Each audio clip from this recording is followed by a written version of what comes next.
We are good. We are good. Late night episode, y'all. We are jumping into a late night exclusive. Let's get everything going here.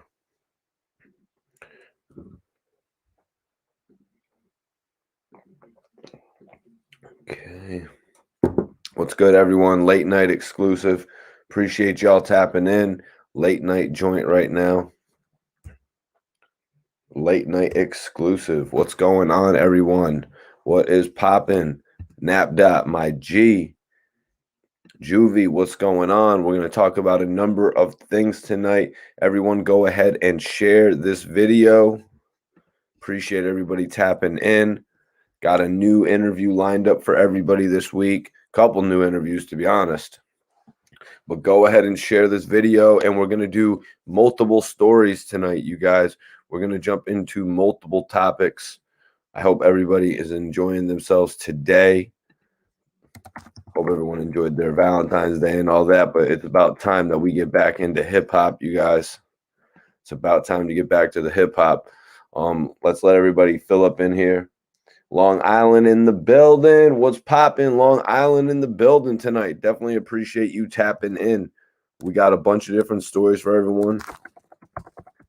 Bunch of different stories for everybody tonight. We're going to be touching on a number of things. QNS, what's popping, man? Appreciate you tapping in tonight. Late night exclusive. Streets Culture TV. What's going on? We're talking about a number of things, you guys. We're going to be talking about Casanova. Apparently, there was a couple of counts added to the indictment, the 16-count indictment. We're going to be talking to Yella Beezy. Yella Beezy that was arrested for gun possession, you guys. And we're also going to be talking about Cyhi The Prynce. Rest easy, Cyhi The Prynce, because he survived. Cyhi The Prynce survived a very crazy-looking car accident, you guys. Take a look at his Instagram page and see what he posted, man. And see what he posted, you guys. We're going to be taking a look at that. You know, in the past, I had actually spoke with Cyhi The Prynce about doing an interview. So coming home tonight, flipping on the internet and seeing all this news, his Instagram page, Vlad TV has it posted. You know what I mean? It's big news, you guys. Let's talk, man. Timestamps in the building. Calgary, Alberta, Canada, the home of legendary wrestler Bret the Hitman Hart.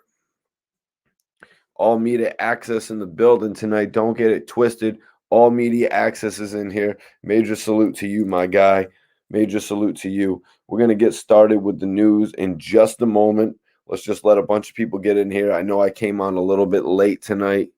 You know, but we're going to get it popping nonetheless. We are going to get it popping nonetheless, my guys. Got a bunch of news to go over.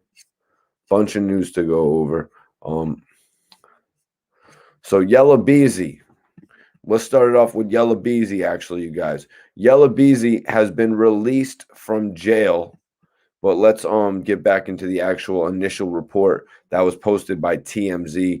TMZ posted, Yella Beezy busted on weapons charges. The rapper claims it was a setup.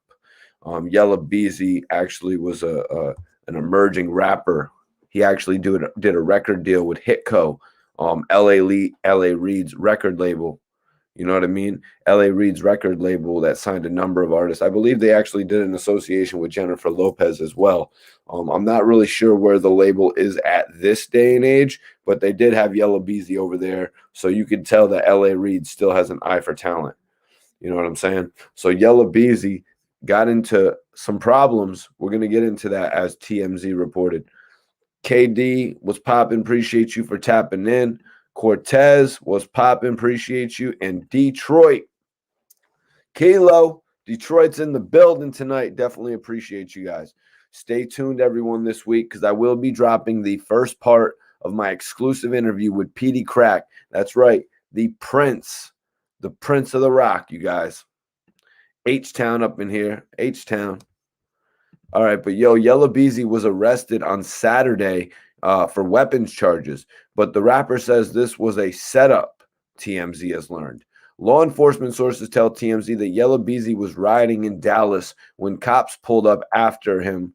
When cops pulled him over after they claim he was running stop signs. They searched his car, unclear why, and allegedly found an unlicensed weapon. So video surfaced online where you see a police car with flashing lights and a cop checking inside of the black SUV's trunk. Yella Beezy's manager, Adrian Lowbrown, tells TMZ the rapper told him he was driving his armored plate, bulletproof truck in his old neighborhood to get Valentine's Day flowers for his girlfriend when police stopped him and said he blew a stop sign.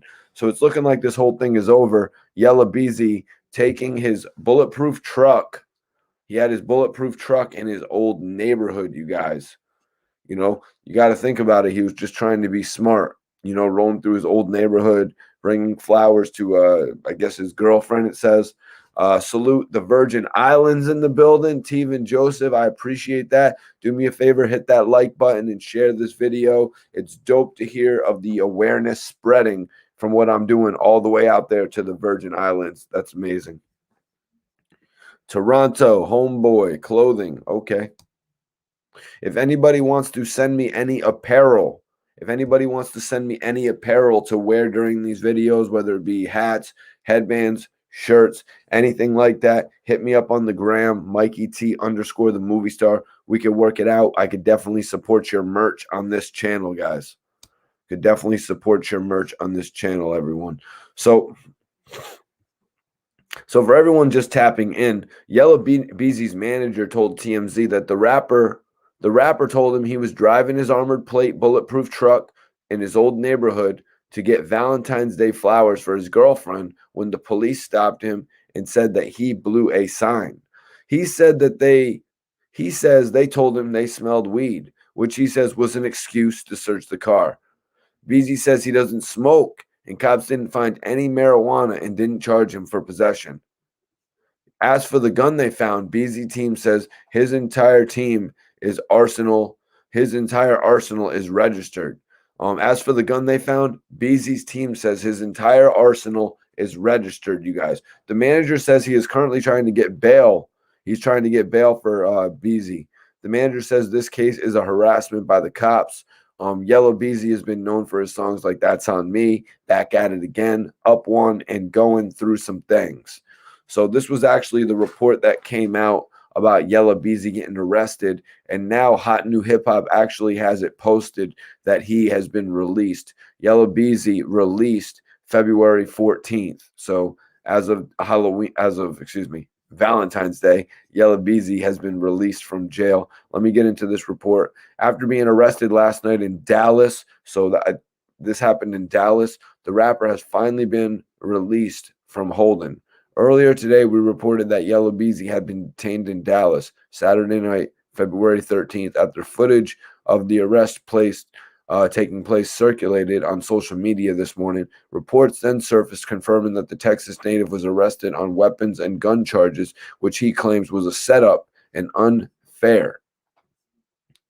So they had all videos of his arrest. He was arrested in Dallas. As you know, he's from Texas. So new footage captured today shows the rapper departing the Texas jail he was held in overnight following the arrest, wearing a face mask, hoodie, and a baseball hat. The rapper spoke about how cold it was in the holding cell he was forced to stay the night in before being detained. Earlier in the day, the rapper's manager, Adrian Brown, told TMZ that Beezy was driving in his armored plate bulletproof truck. But apparently, Yella Beezy was talking about how cold it was in the holding cell that he was forced to stay in that night. And they brought him in for allegedly missing a stop sign. He then claims, like I said, that the officers said that they smelled weed, which is like a very common thing for a cop to do. You know what I mean? Back in the day, they would use that excuse. From what I remember back in the day, being this happening to me many times, they would use that excuse. You know what I mean? They would use that excuse just to get in your car and see what else they could find. Then when they get in your car and they don't find any marijuana, they're like, oh, well, we found this open container of alcohol, or we found XYZ. You know what I mean? They just use it to just get in. Well, he is out. He has actually bailed out of jail. Valentine's Day. What is it? So yeah, you know what I mean? Valentine's Day, he's out of jail. It's Sunday, right, you guys? Or is it Monday? One of the 2 days. Or is it Saturday? I don't even know, guys. Rockstar lifestyle might make it. You know what I'm saying? Mikey T, the movie star. Mikey T, the movie star stays on some shit. You heard? You know what I mean? Always working, you guys. No time for sleep. No time for days off. New exclusives coming all the time. Yella Beezy has been arrested for swerving, going through a stop sign. What were they going to try to charge him with? A DUI? For the record, a DUI is actually a misdemeanor. You know what I'm saying? Someone in Yella Beezy's position could handle a DUI. A DUI will run you about $10,000 if you get hit with that shit. You heard me? So Yella Beezy was taken into custody the night before Valentine's Day, but he has been released, everyone. Katie asks, why would you be riding around the city in a tank and not have $1 million stash spot in it? Of course, the hip hop cops are going to want to look at you. Well, the reason for not having a stash spot so elaborate, you know what I mean, placed, the arsenal, as I mentioned, was all registered. Everyone that's rolling with Yella Beezy is legally permitted to carry, you guys. Yella Beezy has really no issue when it comes to that. And then another issue that they brought up was that the car smelled like marijuana. Yella Beezy proceeded to say that he does not smoke marijuana, something that he hold, you know what I mean? Something that Yella Beezy is going to hold on to. You know, some rappers don't smoke. You know what I mean? Don't just point the finger at every rapper smoking. You know what I'm saying? What's poppin', Wheezy F Mac? We're actually just getting started tonight. We've got 3 major topics that we're going to cover. Well, right now we're actually talking about Yella Beezy getting arrested the night before Valentine's Day. He's been released. You know, I don't really know about Yella Beezy's whole relationship status, but I mean, to get caught up on the weekend, everyone knows that sucks. So I'm just gonna say that I'm thankful that Yella Beezy was able to get out. You know what I mean? I'm happy that he was able to get out. If they have to go to court to prove that the weapons were actually legal, you know what I mean? That's another story. That's a court date that he will probably have to go through. You know what I mean? Hit that like button. Everybody just tuning in. Appreciate everyone tuning in on Valentine's Day night, you guys. So this is actually what Yella Beezy's manager told TMZ for everyone tuning in. Yella Beezy's manager earlier in the day, the rapper's manager, told TMZ that Beezy was driving in his armored-plated bulletproof truck in his old neighborhood of Oak Cliff when he was stopped by the police for allegedly missing a stop sign. He then claims the officers proceeded to let him know his vehicle smelled like marijuana, where he then explained he doesn't even smoke. Officers used the alleged weed fumes as probable cause to search his car. No weed was even discovered, so he was not charged with possession, but a gun was found in the car. Now, you guys know, everyone know, tuning in, that when you smoke some good ass gas, that smell is going to be left in your car for quite some time. I mean, if you're burning some good ass weed, you know what I mean? That's what I tell the cops when I get pulled over. I'm like, you know what I mean? Or that's what I tell, like, you know what I mean? My brother, when he trips on me for the weed, the car smelling like weed, I'm like, yo, bro, chill out. You hating on me for smoking really good weed? Would you rather me smoke some dirt? You know what I'm saying? What up, Mob Dynasty? What's popping? My guy YM was popping. Appreciate you, everyone, for tuning in tonight.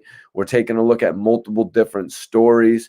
I was just reading basically what Yella Beezy's manager told TMZ in regard to this whole case. The cops pulled him over, going through some stop signs and shit like that.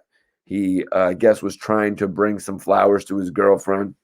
Who knows what happened? You know what I mean? Maybe he was talking. He told the police that he doesn't smoke. They actually didn't find any marijuana in the car. Truth facts are that your passengers are actually allowed to smoke weed in your car. You know, as the driver, you're not allowed to smoke weed. So when Yella Beezy told the cops, I haven't been smoking, that means, no, you don't need to take me out of the car for a sobriety test. No, you don't need to try and charge me with a DUI. So he was covering his ass on that end as well. Yo, what's popping, Kevin? Yo, 57 Av, we're about to get into a post about Cyhi The Prynce. He actually made a pretty crazy statement of what happened to him on his Instagram page. I'm going to get into that in just a moment, you guys. I definitely appreciate everybody tuning in tonight.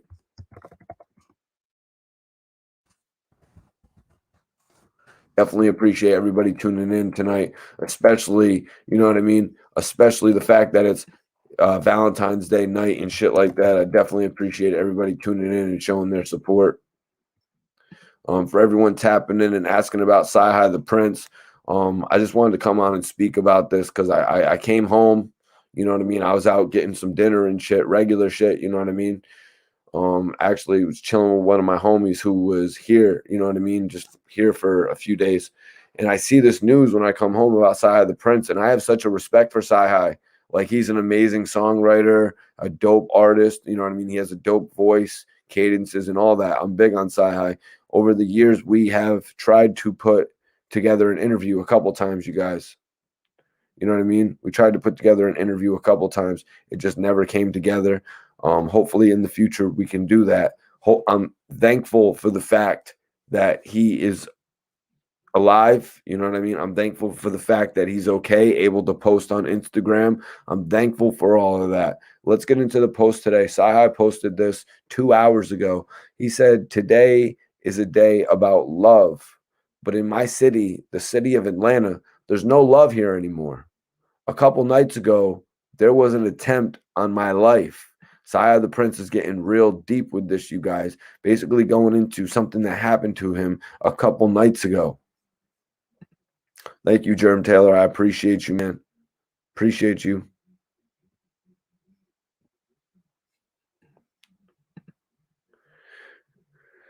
Yeah, Cyhi is one of the most underrated MCs. I mean, we've seen the privileges of who he's had to work with in the past. You know what I mean? So sometimes you got to understand, sometimes artists won't get their chance to blow up to the full extent that they're supposed to.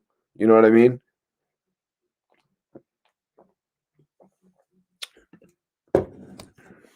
Let's get back into this. Cyhi The Prynce said this on his Instagram page, you guys. He said, "A couple nights ago, there was an attempt on my life. Somebody tried to gun me down on the highway. I tried everything I could do to lose them, but they were adamant about taking me off this earth. They were shooting at me while I was driving, and even after my car flipped, hit a pole, and crashed into a tree. They came back and shot the car up some more." So you guys, just actually listening to this description, and we see the picture that's posted on Cyhi The Prynce's Instagram page. You know what I mean? They hit a pole. The car hit a pole. They were shooting at me while I was driving, and even after my car flipped, hit a pole, and crashed into a tree. So the car actually flipped, hit a pole, and then crashed the tree. They came back and shot the car up some more. At this point, I don't know if it was a mistaken identity, a robbery, or associated with something that I did when I was younger. But I haven't been in the streets in over a decade. That's what Cyhi The Prynce says, you guys. He says he hasn't been in the streets for over a decade. He hasn't been in the streets for over a decade, and he doesn't know if it was a mistaken identity. He doesn't know if this was somebody who misinterpreted who they were coming after. He doesn't know if this is something that had to do with a robbery or associated with something that he did when he was younger, or something just like a robbery. You know, they saw him. It really is. It's sleazy. It's sleazy. B Hayes, what's popping? Bro, yeah, I do album reviews. So far, we've done the Re-Up album, you know, the Eminem and 50 Cent collaboration with Shady Records and G Unit Records. And I've also reviewed the Get Rich or Die Trying soundtrack. And me and RBH and myself, we're going to be reviewing Beg for Mercy and Terminate on Sight next. Oh, also, we reviewed Finally Rich by Chief Keef. So, yes, we do album reviews. The Triangle said, could be mistaken identity. That's one thing that he said. That is one thing that he definitely said. It said it could be It could be a case of mistaken identity as well. It could be something that is going to come back and haunt him from his past. But Cyhi the Prynce was very clear in saying, Cyhi the Prynce was very clear in saying that he has not been in the streets in a decade. In a decade. He hasn't been in the streets in a decade, you guys. So let me get back into this. At this point, I don't know if it was a mistaken identity, a robbery, or associated with something that I did when I was younger. But I haven't been in the streets in over a decade. I just want to know why and if there's anything I can do to fix the issue. I was born and raised in Atlanta, Georgia, and I have tremendous amount of love for my city. But it's chaotic out here. I'm trying my best to keep a level head. But when you don't know who is after you, it's hard to wrap your mind around it and not be paranoid. By the grace of God and my Lord and Savior Jesus Christ, I am still here. I just want to let people know I just want to let the people know who are trying to kill me that I am not a bad person. I don't want revenge. So now Cyhi the Prynce is actually sending a direct message to the people who heard him, because they're going to see it in the news reports. You know what I mean? This is going to make the newspaper. It's going to make the general news on television. So they're going to see all about it, and they're going to know, oh shit, we actually hit Cyhi the Prynce. That's not who we were looking after. Or, you know what I mean? It could have something to do with Cyhi the Prynce's past, as he was saying. You know what I mean? Even the past of one of his family members. You know what I mean? As Arab had said in a few interviews, he got hit up for things that his associates did, for things that his friends would do, because they looked at Ab and they were like, okay, Ab's the figurehead. You know what I mean? Ab's the figurehead. Well, Sincere, actually, Cyhi the Prynce is doing the exact opposite here. Cyhi the Prynce is sort of saying, listen, I don't know who did this to me. I don't know why you did this to me, but I'm a good person. Like, I'm a good person is what Cyhi the Prynce is saying. He's saying that he doesn't even want any revenge. Tone Riggs in the chat, appreciate you for tapping in, man. He has a bit of a shitty memory, I could say, about Cyhi the Prynce here. He said, the second time I saw Cyhi live, someone threw a Gatorade bottle at him. People love hating on him. Yeah, that's bullshit, man.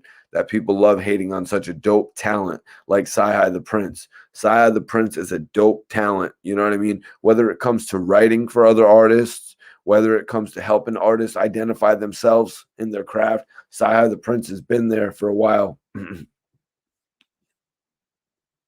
Young, what up, poppin'? What's poppin', kid? Appreciate you for tapping in tonight, Ush. So I'm trying my best. This is a message from Cyhi's Instagram page, you guys. He says, I was born and raised. He said, I just want to know why and if there's anything I can do to fix the issue. I was born and raised in Atlanta, Georgia, and I have tremendous love for my city, but it's chaotic out here. I'm trying my best to keep a level head, but when you don't know who is after you, it's hard to wrap your mind around it and not be paranoid. By the grace of God and my Lord and Savior Jesus Christ, I am still here. I just want to let the people know who were trying to kill me that I am not a bad person. I don't want revenge. I just want the understanding and closure. So everyone that's in Atlanta right now, please protect yourself. Stay out of the way and be careful, because it could all be over in a split second. I understand there's a lot of beef going on in my city between different crews that is fueled by the music, but it is time that we all have to sit down and have a peace meeting. It's time that we all sit down and have a peace meeting. So Cyhi the Prynce is suggesting that everyone who has issues sit down and have a peace meeting, because, you know, we've seen Atlanta go at each other. In the chat, if you guys have any other issues of Atlanta going at each other, I'm going to list some right now. We've seen issues. We've seen Rollo and Rich Homie Quan, when Rollo was pulling up to, you know, Rich Homie Quan's performances. You know what I mean? We've seen Jeezy and Gucci all the way back to the early 2000s going at it. And that actually resulting in death. Look at Bankroll Fresh, you guys. We've seen various instances of violence in Atlanta, and now Cyhi The Prynce is saying it's about time that all, you know what I mean, that all of Atlanta comes together and they kind of find a way to mediate these issues, sort of like what The Game and Snoop Dogg did. You know what I mean? Sort of like what The Game and Snoop Dogg did back in the day when they came together and did the what was it? How the West was won. You know what I mean? When they all came together and put the West Coast together on a strong tip. Thank you, Sincere. I appreciate you saying that.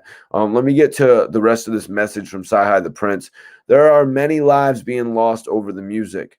I know I'm not the king of my city or nothing, but the real leaders, I won't say no names, but you guys know who you are. You are all extremely blessed to have the careers that you have and be able to feed your family and loved ones. It's time to stop the violence in Atlanta. I don't have all the answers, and I definitely don't have the power to make it stop. But I do feel like somebody's got to step up and say something. So much love to every artist, label, hustler, and crew in my city. Please, let's resolve our problems, man. We don't have to kill each other, man. SMH, thanks again, Atlanta. I wrote this letter to y'all with tears in my eye. Wallow actually commented on this. Wallow said, tomorrow will be better than yesterday. Love my brother. Meek Mill commented on this.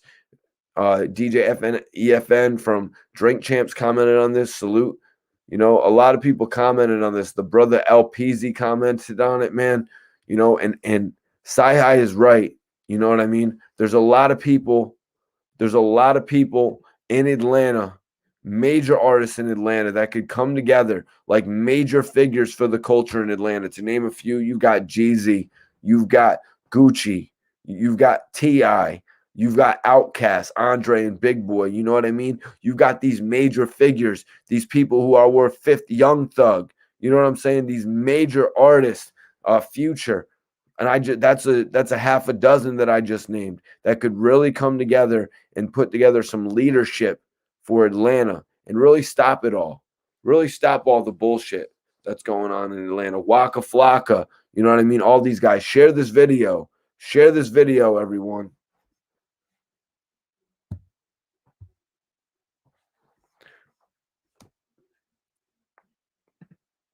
Sincere says Atlanta has a lot of talent out there. They're just focused more on the violence instead of beefing.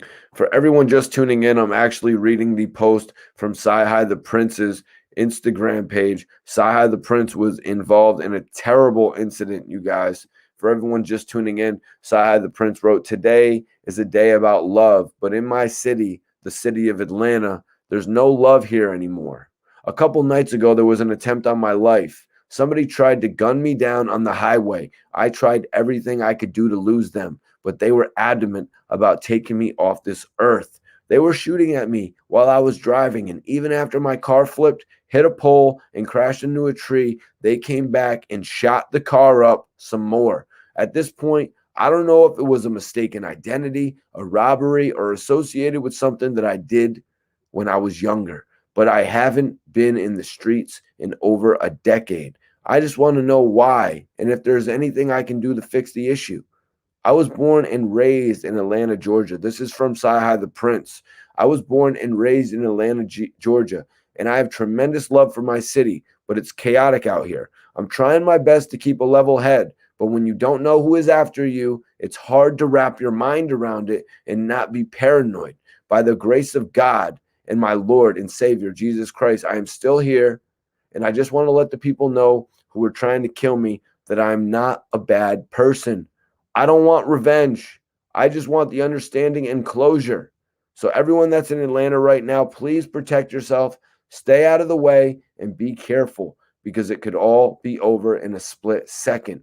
I understand there's a lot of beef going on in my city between different crews that is fueled by the music, but it is time that we all have a sit down and have a peace meeting. I'm reading a post from Cyhi The Prynce on his Instagram page, you guys. He said there was an attempt made on his life, an attempt made on the life of Cyhi The Prynce. Go check out his Instagram. It's CYHI. There are too many lives.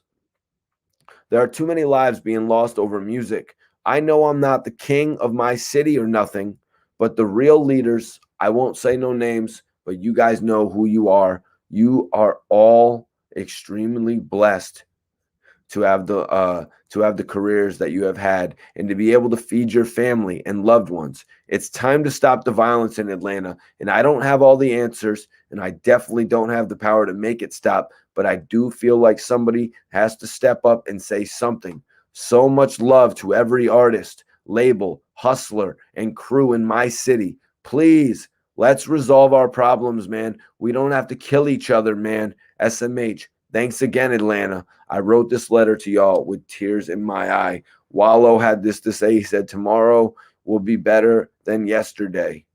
Love, my brother. Meek Mill showed support. You know, all types of people showed support for what Cyhi The Prynce wrote.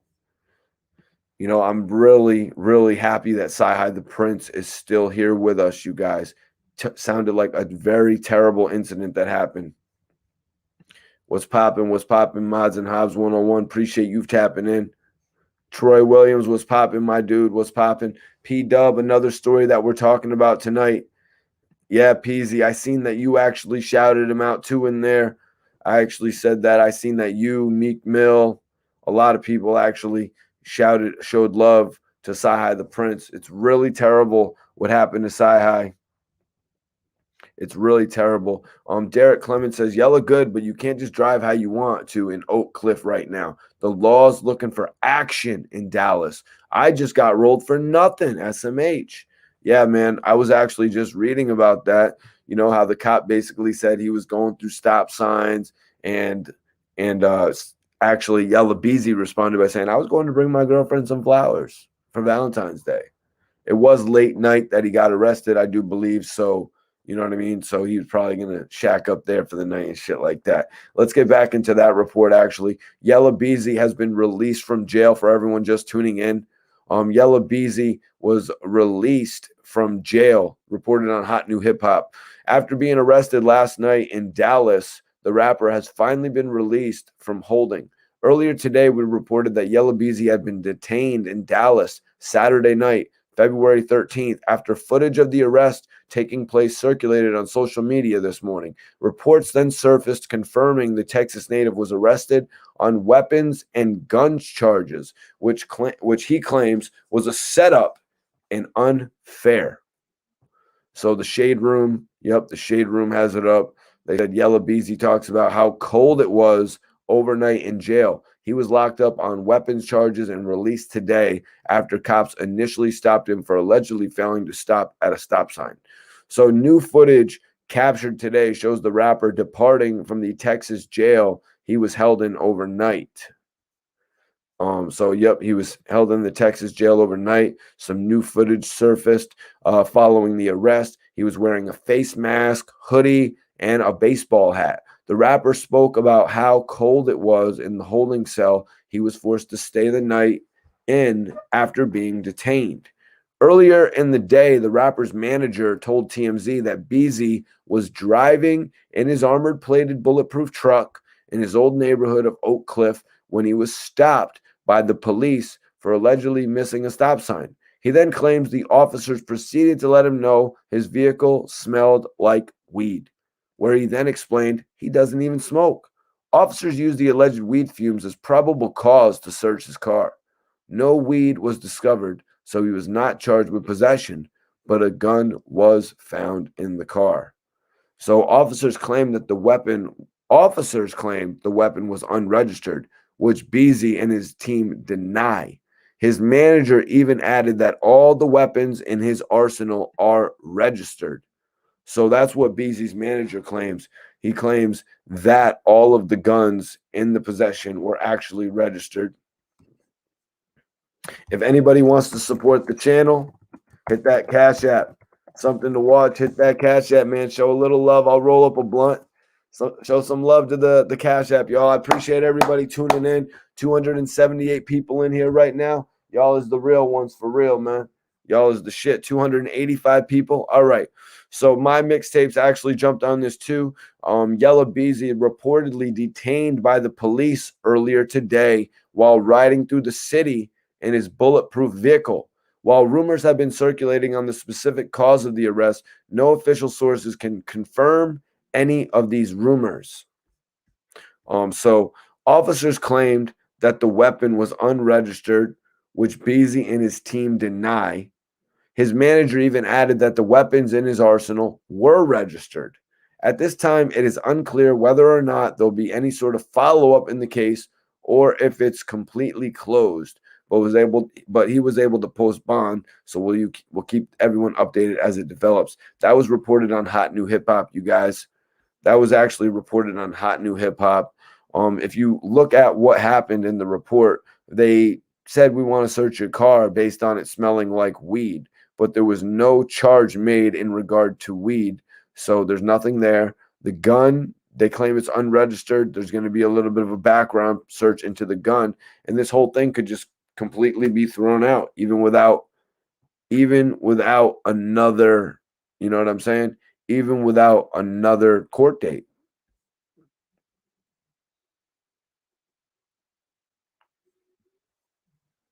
Is anybody having any issues with my sound?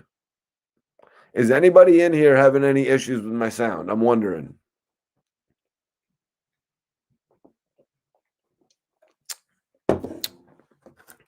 You got to understand, Gavin, sometimes I do some shit with my voice. Sometimes I do some shit with my voice to be dramatic, bro. You know what I mean? You got to understand that. Sometimes I do some shit with my voice to actually be dramatic.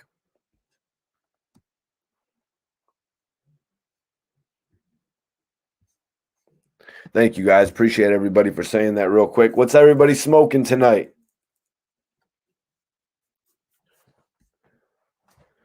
What's everybody smoking tonight? Yo, Gavin, chill out, man. Chill out, bro. God damn, man. Leave that shit for Guitar Center, man. This ain't Guitar Center, bro. This is the Hip Hop Network. Okay. Okay, got some green crack on deck. Iowa, feeling you, bro. Appreciate you tapping in from Iowa, man. Appreciate you tapping in from Iowa. But yo, what do you guys think? Is it time that we get into Casanova? Yo, Raz Lion, have a good time. I'm putting you on timeout. Okay, my man King Gaddafi got that sour haze mix. Okay. I got some sour on deck.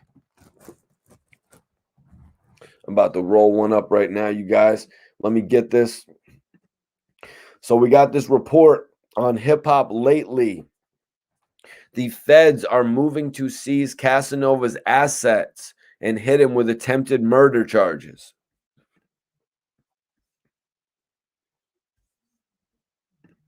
Really, the honest blogger out here. Yo, Tyler, rewind the video, bro. I just read the whole statement from Cyhi The Prynce, my G. Or if you want me to read it again, if anybody just tapping in wants to show love to the channel, hit that Cash App, man. Show some love, my G. Tyler, if you want me to go read it again, hit that Cash App with some love. Or you can just rewind the video, man. Like, honestly, you literally are just like 2 minutes late. So just like rewind the shit.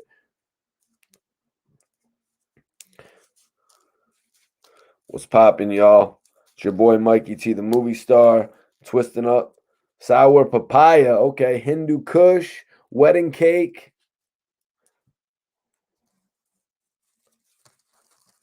Let's get this shit twisted up so we can get the show on the road. You know what I'm saying, guys? So we can get the show on the road. I appreciate everybody tapping in tonight. We got some hot topics for everyone tonight. You know, we're talking about 3 major topics in hip hop right now. Yella Beezy actually getting arrested, gun possession on the, well, not really gun possession, not even any weed possession. Yella Beezy got arrested. Basically, they wrapped him up with some charges on the eve of Valentine's Day because he was rolling through his old hood, Oak Cliff, from what I remember, in a bulletproof vehicle. You know what I mean? One of the homies in the chat said that that was basically, you know what I mean? It was basically like he was rolling through his hood in a tank. What up, Drew? What's popping? What's popping? My man got that runts on deck. Oh, that's terrible. Look at that. That's terrible, you guys. Actually, let me see if there's something I can do to fix that. Actually, we'll be fine. Yeah, I think that's so. B Hayes, I do live phone calls, man. I do live phone calls, my G. If you want to call in, I do have a link for you to call in. But if anybody wants to call in, man, if anybody wants to call in, I do ask that you send in a super chat or a cash app to support the channel. So if anybody wants to call in tonight, hit that cash app. I'm going to put the link right here. You know what I'm saying? I just appreciate if anybody supports the channel. You know what I'm saying? I let rappers come in. You know what I'm saying? Anybody. Okay, my man said that he's on that ice cream cake. Yep, we're about to get into the Casanova right now, you guys. About to get into the Casanova right now. I was actually pretty shocked to see this. Information. But I mean, it's like we're hearing new shit about Casanova at least once a week. You know what I'm saying? Okay, my G. Yo, B Hayes, just send a little $15, $20 and come on. Come mess with us, my G.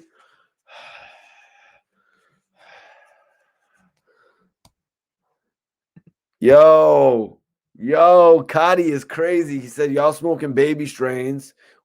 This guy's like, he has 3 different waxes and moon rocks with purple Fanta with purple THC lean. Damn, yo, that's lit. That's pretty lit. I'm not gonna lie to you, man. You're on some rock star shit right there. You know, I just do it with like 50 grams of chronic. Smoke that shit for like 5-6 days.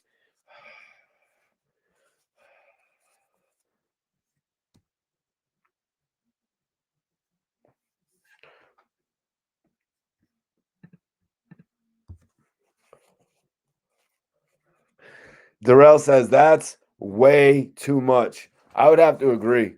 No, actually, I don't agree. I don't agree, man. Except with that stupid TH lean shit. I do not like that THC lean shit. I don't mess with it. But guys, I posted the chat. I posted the join. If anybody wants to join to either discuss some of these topics, or if you guys want to join to, hit a freestyle, hit that link, send a Cash App donation, you know what I mean? Send some love to the channel and shit. Let's work tonight. We're on here, man. It's Valentine's Day, but now we're back to hip hop, right? We got 296 people in here. Appreciate everybody for tapping in. We're about to get involved with this Casanova story reported on hiphoplately.com. The feds moved to seize Casanova's assets and hit him with attempted murder charges, you guys. That's pretty heavy. That's pretty heavy shit right there, everyone. That's pretty heavy shit. Casanova is locked up and awaiting trial on federal charges of racketeering and drug trafficking.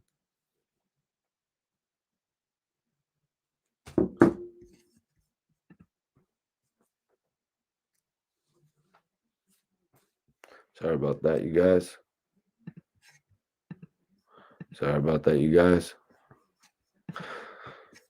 Thought we just all right. Nah, you're damn right about that, man. With real runts, you cannot go wrong. But for everyone tuning in, we are talking about Casanova right now. Hip Hop Lately has a story up. The feds moved to seize Casanova's assets and hit him with attempted murder charges. Casanova is locked up and awaiting trial on the federal charges of racketeering and drug trafficking leveled against him and other purported members of the United Guerrilla Stone Nation. The feds won't take Casanova's bail money, citing concern that Casanova is a danger to his community. However, they will take his assets. In new filings, the feds announced that their intention to seize any property or contractual rights and proceeds obtained directly and indirectly from the racketeering activity alleged in the indictment of the Guerrilla Stones, including Casanova. In addition, the feds are adding 2 counts of attempted murder and assault with a dangerous weapon in aid of racketeering over a shooting in Miami involving Casanova. We'll get back into that into a second. According to the feds, the incident started when Casanova flashed gang signs in front of a strip club. A Crip took issues, and Casanova's crew opened fire, hospitalizing a gang member. Wow, this is crazy, guys. So the thing is that they're saying that the feds reportedly moved to seize Casanova's assets. So okay.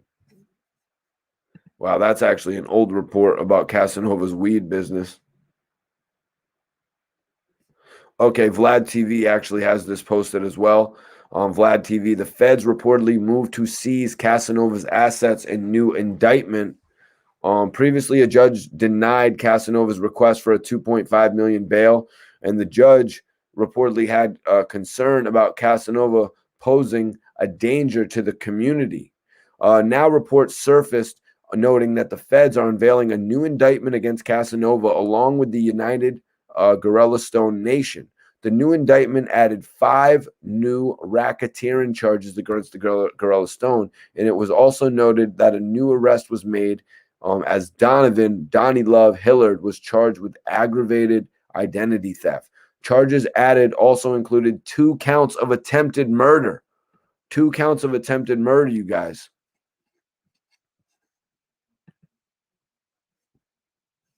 This is crazy. This is crazy, you guys.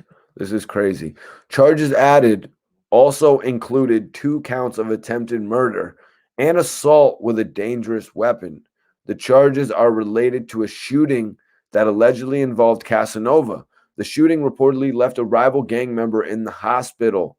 Prosecutors are also asking a judge to seize the property or contractual rights of any kind related to the alleged racketeering by the gang. Stay tuned for more updates. So I want to go back into that last post. It was actually about the shooting that happened in in Miami. They allege that somebody Casanova got into it with somebody while he was taking a picture, and now they want to involve him with that shit just because he used some rather explicit language. Rashawn says hip hop cops are real.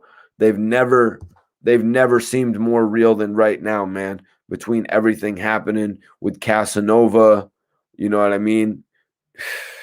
Everything happening with some of the other artists in the game as well, you know, man. We've never seen it have such a bigger impact right now. Kenny Moore says rappers are the new mob to the feds. Yeah, they're targeting them like mob members, you know what I mean? Because a lot of their activity is public. A lot of the hip hop artist activity is public, you know what I mean?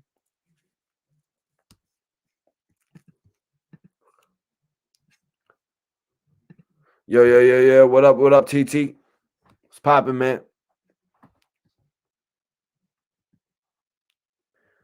And that we were actually just talking about NBA YoungBoy yesterday, where the feds saying, no, we're not done. We're not done with your case. We have time. We have time to investigate. In felony cases, the cops have up to 5 years to investigate you. You know what I'm saying? It's not like a misdemeanor case where they have up to 1 year. Ness D in the building. I appreciate you for tapping in, Ness. If everyone can do me a favor right now, everyone watching this video, I want y'all to hit that like button. Hit that like button, y'all. Show some support to the channel.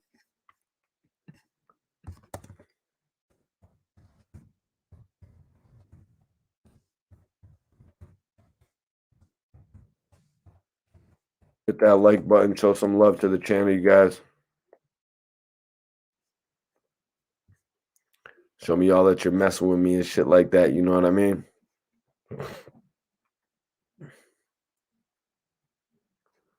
Right, Mike T? They got time. Yeah, they have time. I remember a cop told me, he's like, a misdemeanor case is 1 year. Felony case, I can investigate you for 5 years. He said, you're the felony case. Blew my mind after he told me that shit. He blew my mind after he told me that shit. I was like, this dude's gonna be investigating me for 5 years?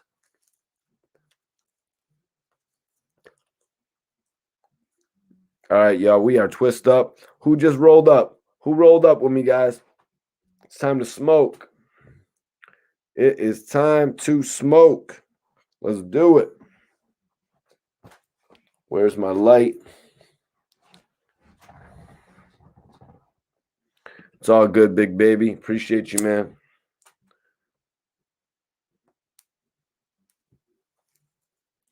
Appreciate you guys tapping in tonight, man. We got some heavy people in here tonight. Did y'all get upset with me yesterday because I didn't go live? Were y'all tight that I didn't go live, or was it all good?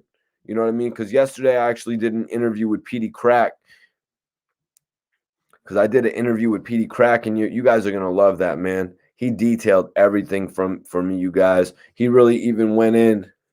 Petey Crack even went in on different things for me, like he went in for me on the whole thing with Beans and Dame. You know what I'm saying? Beans and Dame wanted him to come over. I got him to break down the shit with Neo, which actually went into how he actually formed his relationship with Jay-Z and Def Jam. You know what I mean? Because after Rockefeller split, he didn't go with Dame Dash. He didn't go with Beans. He didn't go with Jay right away. He stayed as a free agent. You know what I mean? Cotty, what are you talking about? You didn't see my recent interviews with Uncasa, OT The Real? You know what I'm saying? Just dropped throwback interview with Spado the other day, man. Petey! Yeah, Petey Crack interview is definitely going to be dope.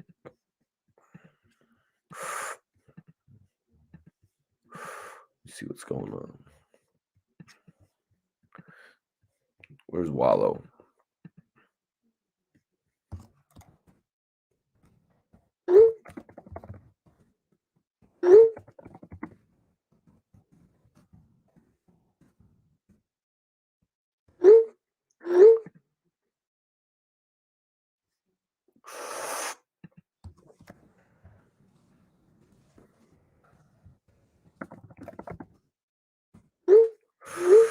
Sending this live out right. Oh, come on, man. You guys, I'm sending this live out to Gilly the Kid, Wallow right now. I'm trying to get them tuned into the live.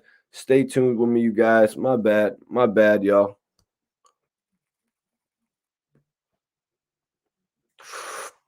All right, well, Cotty, donate to the channel then, man. Don't just talk about it, be about it, man. Salute to the channel, you know what I mean? Respect, you know what I mean?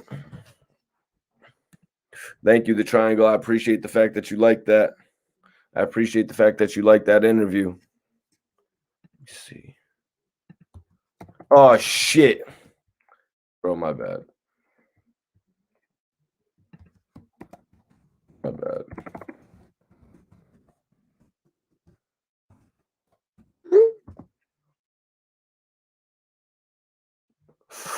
Oh, man, I totally messed up. It's Valentine's Day, and I'm sending dudes this message like, yo, come to the live. Damn, what's wrong with me? Big brother.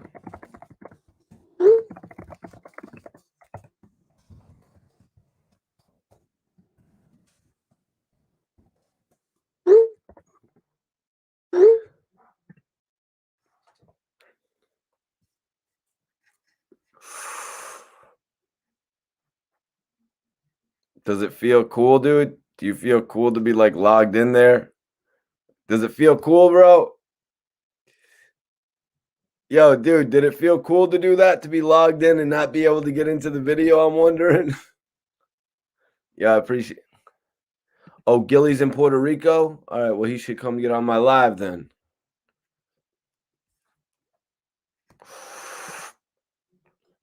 Yo, I'm going to get some merch for you guys, some Mikey T, the movie star shit. You know what I mean? Yeah. Free Casanova. Damn right. Free Casanova. They're trying to stack the deck right now, man. They're trying to stack the deck right now. 305 in the building. 305 is in the building tonight. Goddamn right.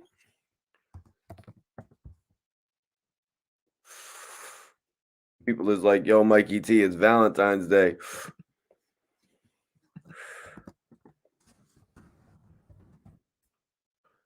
You're like, it's Valentine's Day, Mikey T, you're tripping.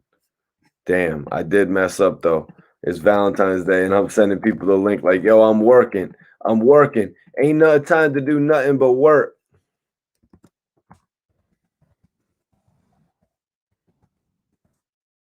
Ain't no time to do nothing but work, y'all. Seattle in the building. That's right. Seattle, Mikey T, the movie star's got love for you. Let everybody know out there, Seattle, what the I'm doing with this shit. You know what I'm saying? Keep spreading the news. I definitely appreciate you. Robert Ray, what's going on?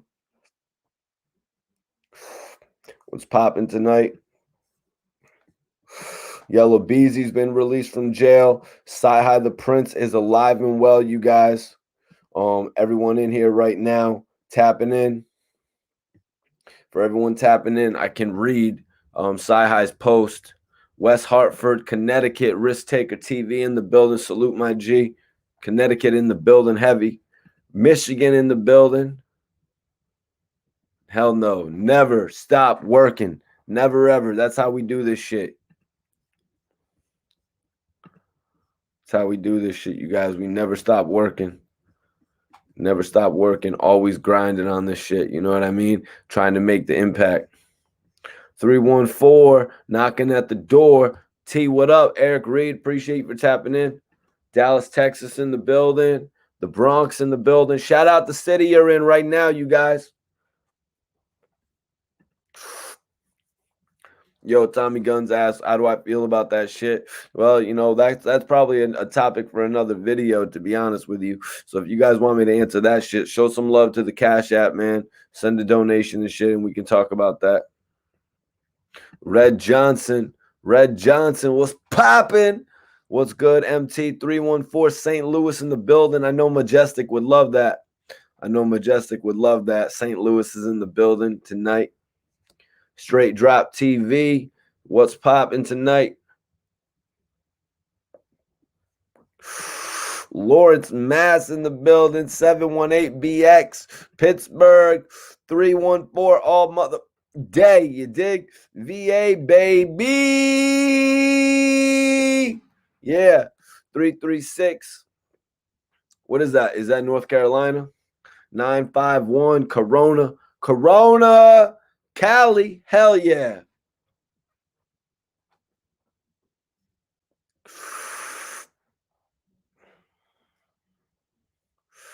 Trenton, New Jersey in the building. For everyone just tapping in, Cyhi The Prynce posted an alarming picture, 2 pictures actually, that showed basically a very severe car accident. He posted 2 pictures, one where the car was actually flipped on its side, and this is the message that he posted for everyone just tapping in. Cyhi The Prynce said, today is a day about love. But in my city, the city of Atlanta, and I'm reading this for everyone who hasn't heard it, Rashawn, Hartford, Connecticut. Who is Cyhi? Cyhi The Prynce is an amazing, talented artist who was actually working with Kanye West and good music. You know, he was doing some writing. Kanye was actually developing his album at a certain point, but he was also a member of that group of writers that Kanye had at Good, you know, which was known as probably the group of most talented writers ever. Yeah.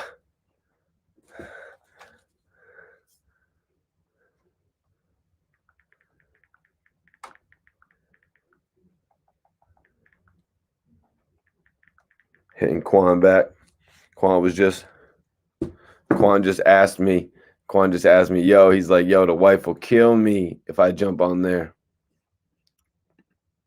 Shit crazy. Shout out to the UK for tapping in tonight. This is actually the post that Cyhi The Prynce made on his Instagram. He said, today is a day about love, but in my city, the city of Atlanta, there's no love here anymore. A couple nights ago, there was an attempt on my life. Somebody tried to gun me down on the highway. I tried everything I could do to lose them, but they were adamant about taking me off this earth. They were shooting at me while I was driving, and even after my car flipped, hit a pole, and crashed into a tree, they came back and shot the car up some more. At this point, I don't know if it was a mistaken identity, a robbery, or associated with something that I did when I was younger. But I haven't been in the streets in over a decade. I just want to know why and if there is anything I can do to fix the issue. I was born and raised in Atlanta, Georgia, and I have tremendous love for my city, but it's chaotic out here. I'm trying my best to keep a level head, but when you don't know who is after you, it's hard to wrap your mind around it and not be paranoid. By the grace of God and my Lord and Savior, Jesus Christ, I am still here. I just want to let people know I just want to let the people know who were trying to kill me that I am not a bad person. I don't want revenge. I just want understanding and closure. So everyone that's in Atlanta right now, please protect yourself. Stay out of the way and be careful because it could be all over in a split second. I understand there's a lot of beef going on in my city between different crews that is fueled by the music, but it is time that we all have a sit down and have a peace meeting. There are too many lives being lost over music. I know I'm not the king of my city or nothing, but the real leaders, I won't say no names, but you guys know who you are. You are all extremely blessed to have the careers that you have and be able to feed your family and loved ones. It's time to stop the violence in Atlanta. I don't have all the answers, and I definitely don't have the power to make it stop. But I do feel like I do feel like somebody's got to step up and say something. So much love to every artist, label, hustler, and crew in my city. Please, let's resolve our problems, man. We don't have to kill each other, man. SMH. Thanks again, Atlanta. I wrote this letter with tears in my eye. It's just crazy to read that. You know what I mean? To read that with all the description that he put into it about what happened to him. You know what I mean? His car hitting a pole, flipping, hitting a tree, them pulling back around. You know, reading all that shit is pretty hard, you guys. You know, just to think that somebody would do that to Cyhi The Prynce when he was back in Atlanta and shit. Thank you for tapping in, Queens. Kat says it's really sad. It definitely is to read this about somebody that you have really admired as a musician. You know what I'm saying? Like, I've admired this guy. Like, he's a hell of a songwriter. You know what I mean? A lot of people might not know him on an industry level, but this guy right here is an amazing talent when it comes to music. And some of the greatest artists have actually said that. So some of the greatest artists have accepted his help. You know what I mean? Cyhi The Prynce is a name that's going to be remembered. Straight Drop TV said you can feel the realness in that post. 100%. Kennard says he is in the top 10 most underrated rapper writer in the past decade. Yeah, 100% Kennard. Yeah, that's what's well put. That's definitely a good statement that he is one of the top most underrated talents. Like the other day when we were speaking on here about some of the artists that were signed to Dr. Dre that never really got to see the release. They never got their release dates based on, maybe interest. It wasn't based on the fact that if they were talented or not, like Cyhi The Prynce. It's more so based on, generating the interest in the buzz to get a label like Interscope or Universal to, mass produce your album and drop it.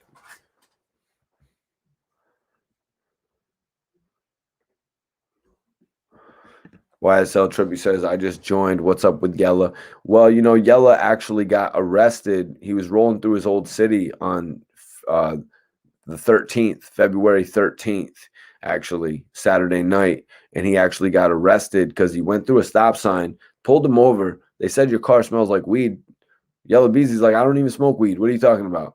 Pulled them all out, searched the cars, actually found a couple guns that they were saying were unregistered. Not really too sure how that whole thing about registered, unregistered works, but the cops were claiming that they were unregistered. Yella Beezy's manager claims that all the arsenal that goes and travels with Yella Beezy is all registered weapons. I honestly think they're probably telling the truth.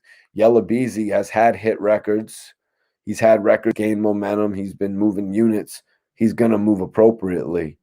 I think this is just something like, and you could tell because now he's been released. He was released today, Valentine's Day. He was saying that he was just moving on. He's saying that he was moving through the street. He was driving around in his bulletproof truck. He went through a couple stop signs. He got pulled over. They said, "What are you doing here?" "I was just trying to bring flowers to my girl. I was just trying to bring flowers to my girl," he said. So they hemmed him up and they arrested him that night.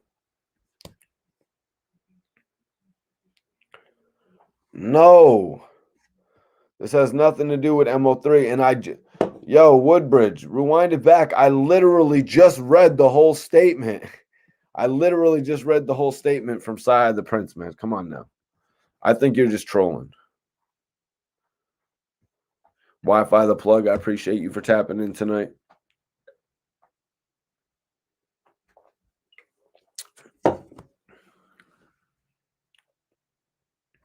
Red Johnson says, okay, so another thing, Cyhi gave a couple suggestions of what it could have possibly been. Red saying it sounded like a hit to him. I don't know what theory to go with. I don't know what theory to go with, to be 100% honest with you guys. If it was a robbery, if it was mistaken identity, you know what I mean? Sometimes some shit like that happens, oddly. You know what I mean? Sometimes shit like this happens that you never figure out about. We've seen cases like this in hip hop. I mean, look back to the story where Obi Trice was on the highway driving and he got shot in the head, a bullet that was lodged in his head. And basically, they say it was just from a bullet that was flying. I don't think that they actually got anybody charged with that whole situation that happened with Obi Trice. You know what I mean? But I really don't know what's going on. Like Cyhi The Prynce says that sorry about that, Woodbridge. We're tapping in on it a little right now, but if you want to rewind the video to see the whole statement, or you can just head over to Cyhi The Prynce's Instagram page, because I read the whole statement from his joint on there. You know what I mean? I'm just happy that Cyhi The Prynce is actually able to write a message after being in such a horrific car accident. You know what I mean? I'm just glad that he's able to go on and shit like that. God bless you, Cyhi The Prynce, man. I appreciate you in the past for actually giving me the time of day to consider an interview. You know what I mean? We never actually sat down and did an interview. I do in-person interviews, but now I'm doing Zoom interviews and shit. But I do appreciate Cyhi The Prynce for actually considering it. That means the world to me. So to log on the internet tonight on Valentine's Day when I was really just trying to let everybody chill. You know what I mean? Yesterday, I wrapped up an exclusive interview with PD Crack. You know what I mean? The Prince of the Rock, for anybody that's interested. That'll be dropping this week on the channel. Also, the end of my interview with Uncasa dropping this week on the channel. And a whole bunch of other shit, you guys. You know what I mean? But stay tuned, because I was working with PD Crack and we cooked up some crack. You know what I'm saying? We cooked up some good shit, man. He was telling me about a lot of future plans he has as well. Lisa, I appreciate you for tuning in tonight. Happy Valentine's Day to you as well. Yep, it'd be so much BS. It's like Red, yeah, it's so much BS going on here. Sometimes some of it is not, all of it's not solved.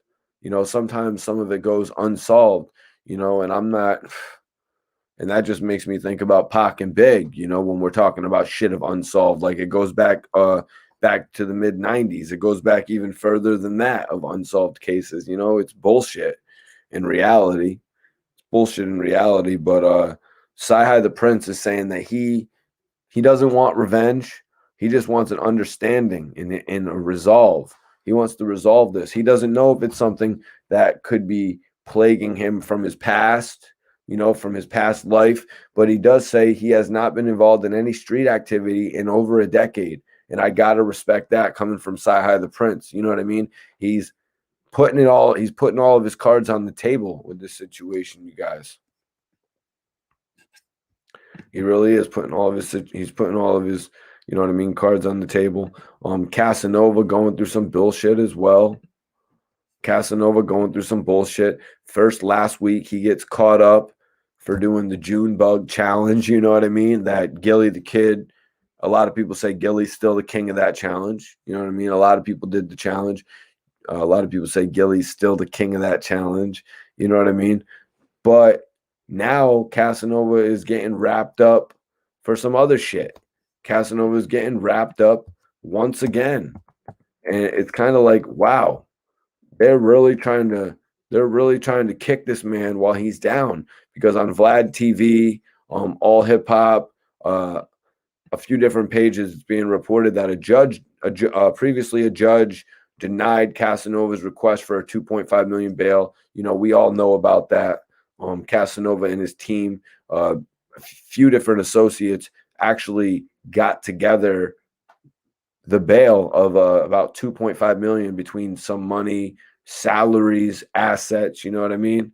Yeah, Gilly's a silly dude with that shit. He's like, Gilly's a silly dude with that shit, but he's funny as hell, man, and he's really connected. He's really connected. So sad. We're going to talk about Casanova right now. Previously, a judge denied Casanova's request for a $2.5 million bail, and the judge reportedly had a concern about Casanova posing a danger to the community.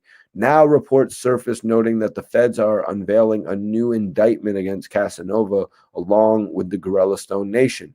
The new indictment, you guys, for everyone just tuning in and asking about Casanova, the new indictment added 5 new racketeering charges. 5 new racketeering charges against Gorilla Stone. And it was also noted that a new arrest was made as Donnie Love Hillard was charged with aggravated identity theft.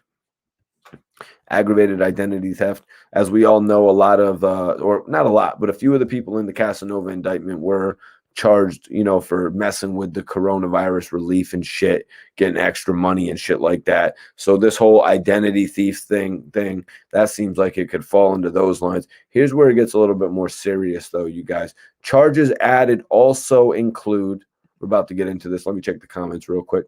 Free Little J. What's up with Casanova? Hope you're listening right now. So sad we're going over it. Rashad says, I know Lucci is a state case and Cass is a Fed case. I don't get how Lucci would get bond and not Cass. Well, I think you answered the question right there, Rashad. It's a little bit different in getting bail when you're in the Feds, my man. You know what I'm saying? Well, Brian, Lucci's actually out right now, $500,000 bail, which is what? That's a fifth. That's a fifth of what that's a fifth actually of what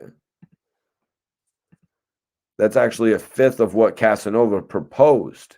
You know what I mean? That's actually a fifth of what Casanova proposed, but he's actually out on strict probation issues. So charges added also included 2 counts of attempted murder and assault with a deadly weapon, a dangerous weapon, excuse me.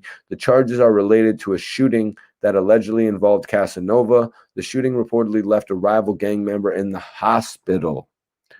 Prosecutors are also asking a judge to seize the property or contractual rights of any kind related to the alleged racketeering by the gang. Stay tuned for more updates. I'm wondering what type of things they're actually seeking. You know what I mean? I'm wondering what type of things they're actually seeking to take away from Casanova. I'm wondering if it has to do with his marijuana business. I'm wondering if that's what it has to do with it. Maybe I really can't even put my finger on it, what they're going to be looking to take.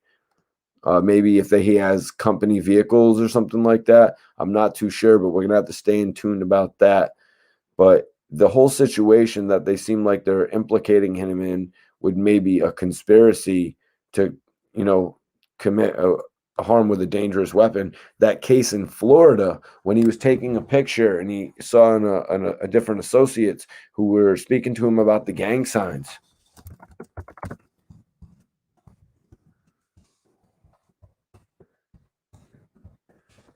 Okay, you guys, Putting this up right now. If anybody wants to donate to the channel, if anybody wants to support the channel, the best way to do it is Cash App Mikey T Movie.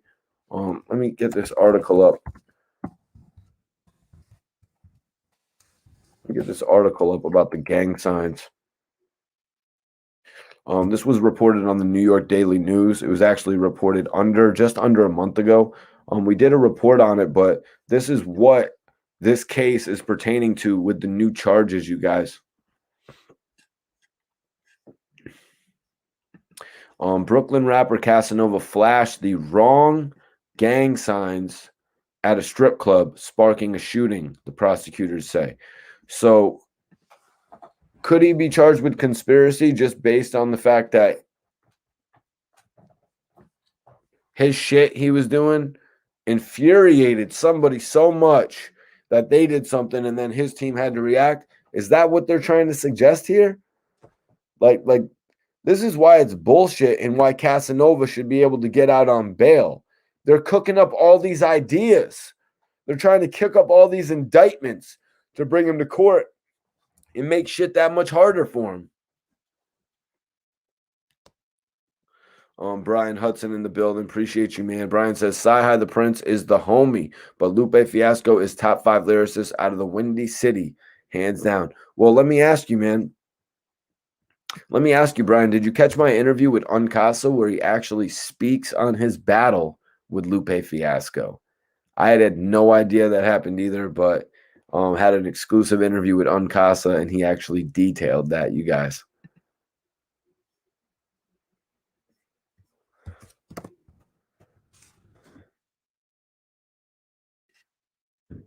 That I went into the wrong chat. I don't know, Eric. I don't agree with that, man. I don't agree with that. I think they're trying to hem Casanova up, but I don't think he's not going to win. I think Casanova will be coming home at a certain point, but they want to hem him up. Damn, Casanova. Wow, they want him bad. Yeah, it's crazy. It's crazy how bad they want Casanova. They're cooking up all these other theories while he's locked up. You know, and now Casanova can't even properly fight those charges. He can't even properly fight those accusations. And now they're trying to take his assets. I don't know what assets yet, you guys, but they're trying to take his assets, contractual property, something along those lines, and they're trying to weaken him even more. Because once they do that, they're really just breaking down his economic barriers and shit. It's messed up. It's really messed up. Spark up, you guys. We're smoking tonight. We're having a good vibe, a good conversation tonight. If anybody wants to donate to the channel, hit that Cash App Mikey Team Movie. Also, if you want to send a Cash App, suggest a topic. We can discuss whatever you want. Also, if you're an emerging artist, if you want to spit, come on the channel and spit tonight, you guys. The floor is yours. The floor is open for everybody that wants to come in, but we've got a set topics that we're discussing tonight. We're speaking on the homie Cyhi The Prynce. He's alive. He posted on his gram. He's really going through it right now. You know what I mean? He loves his city. I read the post that he put. Always plug. I actually read the post from Cyhi The Prynce a little bit earlier. If you want to rewind this video. Yo, HBK, rewind the video, you weirdo. What the hell is wrong with you? You're getting a timeout for that, man. Saying I won't. You tuned in 30 seconds after I read it. The shit's like 3-4 paragraphs, man. And then I'm gonna have people in here saying all you're doing is repeating yourself. Yo, Latoya Hicks from California.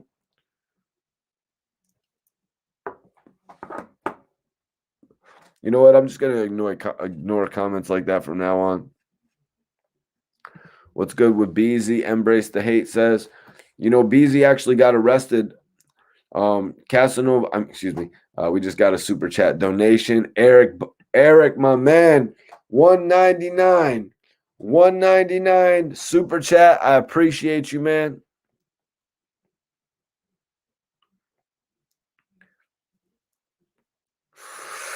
In the chat, what do you guys think? Casanova versus A Boogie. Personally, I'm gonna have to go Casanova. Both artists are actually guilty of working with 6ix9ine. Both artists are actually guilty of working with 6ix9ine. But if you look at it, Casanova actually worked with him. Casanova actually worked with him in regard to 50 Cent. You know, so that was kind of 50 Cent's doing, to be honest with you guys. But overall, I'm going Casanova, even though A Boogie has the more commercial sound. Rashad says, nah, A Boogie. I'm gonna have to go Casanova though, just because that's more my particular sound of music that I like. You know, A Boogie's cool. Don't get me wrong, A Boogie's cool. A Boogie is cool, but I'm going Casanova in that one. What's your thoughts, Eric? So we had another question here. What's good with Beezy? I'm late. Beezy was actually arrested on February 13th, the night before Valentine's Day. They asked him, "What are you doing?" He was in his old hood, riding around in his bulletproof vehicle, right? He was riding around in his bulletproof vehicle, and he allegedly went through a stop sign. So they pulled him over for going through a stop sign.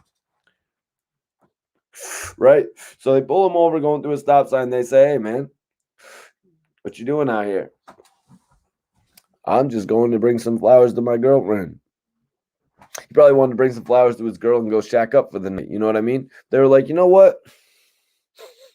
This was in Dallas, by the way, you guys. You know what? It smells kind of like weed in the car. It smells a little bit like weed in the car. So, why is that?" He said, "You know, I don't even smoke weed, so I don't know what you're talking about. I don't smoke, so I don't know what you're talking about." And then they said, "Well, we're going to need to search the car." They proceeded to search the car. They found a gun that is actually, they claimed was registered. The police claimed it wasn't registered. So that's where they're at right then. Today, Valentine's Day, Yella Beezy actually was able to bail himself out. His manager claims that all the guns that are with them are actually registered. So that's what Yella Beezy's manager is claiming. This whole thing might get thrown out, you know, because they weren't charged with any weed. There was no weed found in the car. The gun, if they prove that it was actually, you know what I mean? If they prove the gun was registered, they might be going scot-free.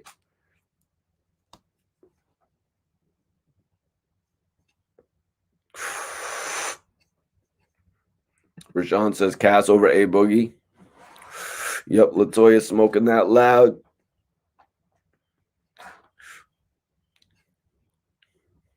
Raina says Beezy doesn't smoke weed. He has asthma. Plus, he's been shot up before, so he's going to always be in pain.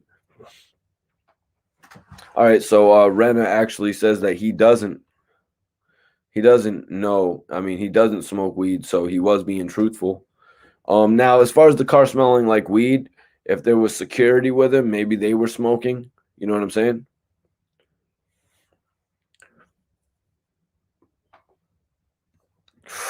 Rashad says, "Man, if I'm rich and like having weed on me, like smoking weed, then why not move to where it's legal?" Yeah, and let me tell you, weed is not legal in Florida. It's not legal in Georgia. It's actually not legal here in Connecticut, where I am. You know what I'm saying? So there's not too many places where it's actually legal. I think it's legal in Pennsylvania. I believe it's legal in New York, like decriminalized. Decriminalized. You know what I mean? Like if you're walking around and you have weed on you, they're going to charge you with it or whatever, I believe.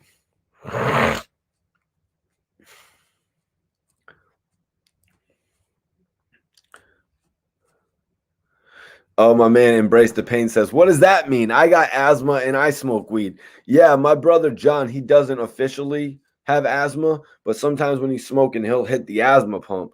You know what I mean? But yeah, you're right. Just because somebody has asthma doesn't mean they're not going to smoke no weed. You're right about that. But you got to understand, some people, they don't do it. You know what I mean? Some people don't do it. Yep. California is one of the states where weed is actually legal. I've never actually been there.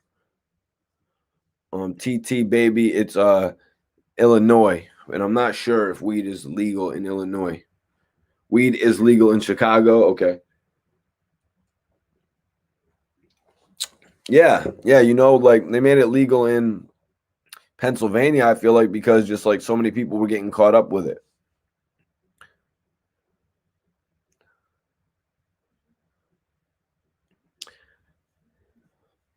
Triangle says, I don't smoke.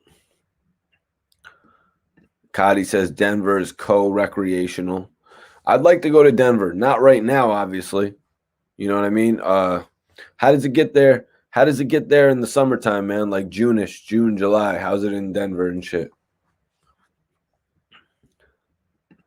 Seattle, Washington, recreational. Or what are you just reading out the list? What are you just reading out a list of every spot? You know what I mean? You're just reading out a list of every spot. Okay, Eric, one of the guys in the chat says, I got asthma and I smoke butts, cigarettes, joints, and dabs all day, but I do go through an inhaler a week. Got to quit the butts. All right, so tell me, Eric, how long is an inhaler supposed to last you? Is it supposed to last you 1 month or something like that? Rashawn says, weed can help asthma. Hilarious. Yeah, I got that weed card. That's what's up. Yeah, I don't have a weed card, but you can buy weed with just a license in Massachusetts.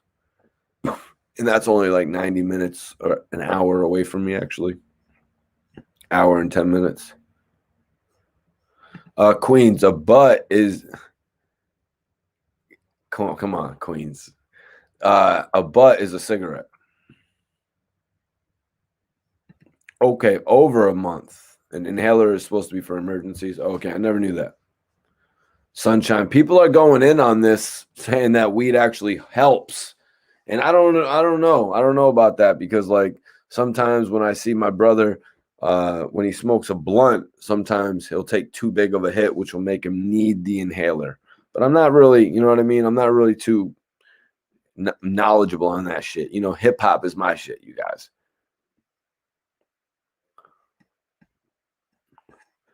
Damn, Rashad says he did 30 months, which is 2.5 years. 2 years and a half for 11 pounds. Man.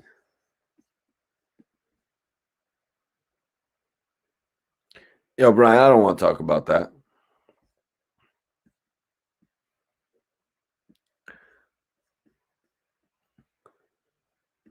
What up, Amanda? We got 3 topics that we're pretty much talking about tonight. You know, Yella Beezy, who was arrested the eve of Valentine's Day, and he was released on Valentine's Day, actually. He was in his old hood, riding around with his bulletproof truck. He went through a stop sign, something as simple as that. He goes through a stop sign, so they pull him over, pull him out of the car, search the car after they say it smelled like weed, and basically they threw him in jail. Casanova, he's a part of a new indictment. It's crazy. Cyhi The Prynce survived a crazy car crash / assassination attempt. He said they made an attempt on his life, pretty much. He said an attempt was made on his life, pretty much.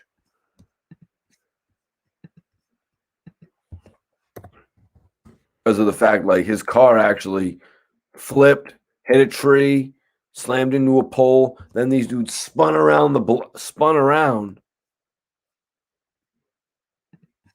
These dudes actually spun around and shit, and it was just nuts.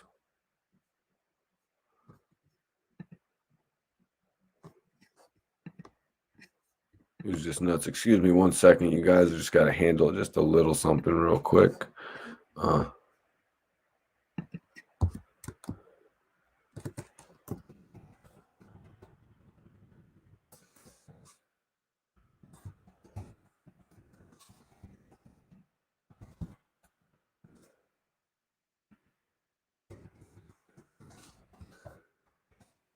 There we go. Sorry about that, you guys. We are back. Amanda, appreciate you for tuning in. Let me read this message from Cyhi The Prynce. Cyhi The Prynce, actually, for anybody who doesn't know, Cyhi The Prynce is actually a dope MC who works with Kanye West, among others. Maybe he's most notably known for being associated with Good Music. He may be most known for being associated with Good Music, but he's a great MC. He actually was involved in a crazy incident. He actually posted, it was a couple days ago, but he posted on his Instagram just a few hours ago. I got home, you know what I mean? I was just trying to chill, relax today. I got home and I read this message and I'm like, yo, damn, Cyhi The Prynce? What? Not only, I thought at first it was a car accident, but then reading into his Instagram, I'm like, yo, this is crazy. I'm like, this is crazy. Let me read the message that he actually posted. First, he put 2 pictures of the car wrecked.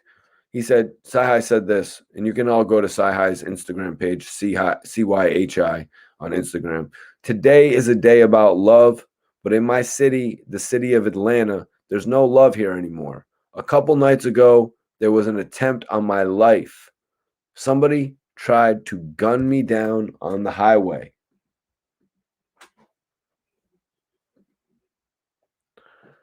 Somebody tried to gun me down on the highway. I tried everything I could to lose them, but they were adamant about taking me off of this earth. They were shooting at me while I was driving, even after my car flipped, hit a pole, and crashed into a tree. They came back and shot the car up some more. At this point, I don't know if it was mistaken identity, a robbery, or associated with something that I did when I was younger. But I haven't been in the streets in over a decade. I just want to know why and if there is anything I can do to fix the issues.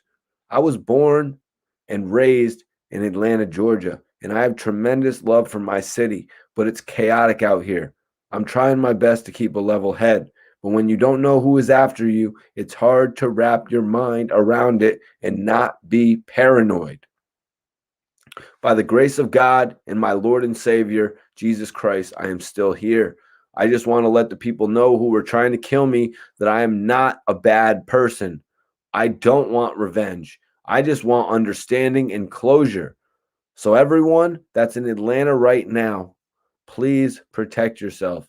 Stay out the way and be careful because it could be all over in a split second. I understand there's a lot of beef I understand that there's a lot of beef going on in my city between different crews that is fueled by the music, but it is time that we all have a sit down and have a peace meeting. Now, Cyhi The Prynce goes into this a little bit further, you guys. I'm reading this message on Cyhi's Instagram for everybody just tuning in that missed it. Amanda, we're just going to cover this right now for everyone who missed it, and sure, we'll get back into that in a second. So Cyhi The Prynce is basically pleading with the leaders from Atlanta to have a meeting. He said, there are too many lives being lost over music.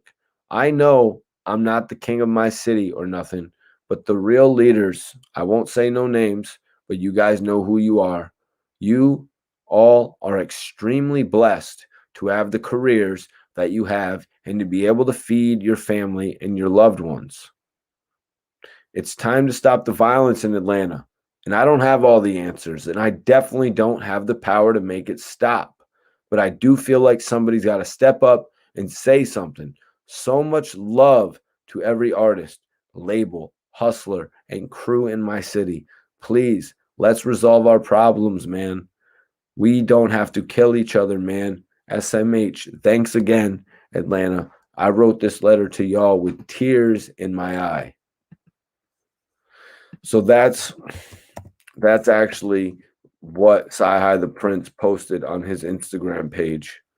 A crazy event, a crazy accident that happened to him a few days ago. He doesn't know whether it's something that is haunting him from his past. He doesn't know if it was an accident. You know, he really doesn't know what it was. Latoya says truthfulness.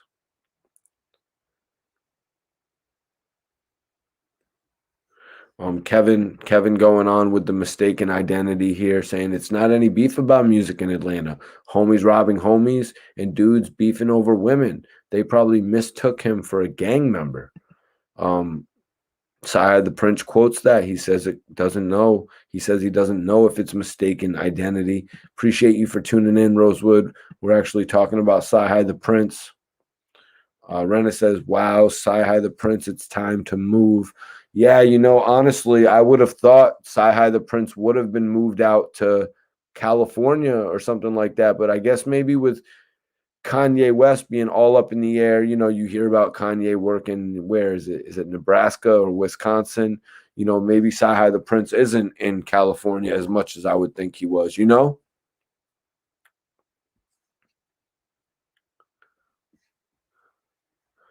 New Orleans tapping in. What's popping? What's popping? What's popping?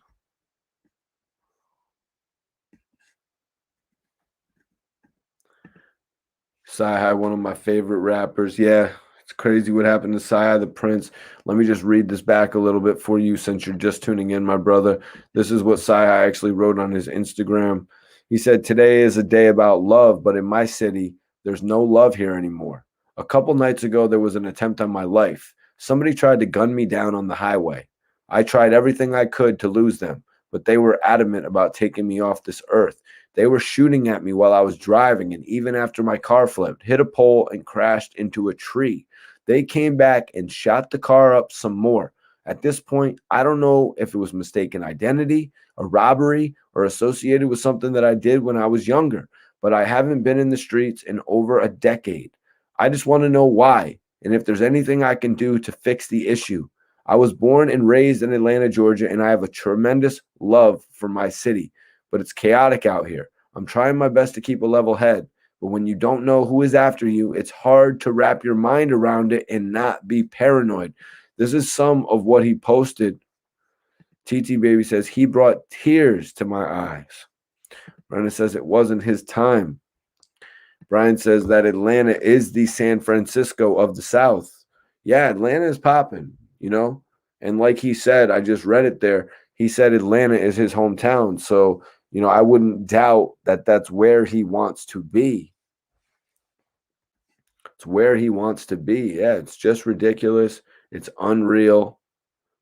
Shit's crazy. Thank God that Cyhi the Prynce is still here and able to write that message and able to, the way he's speaking, he's saying, I don't want revenge.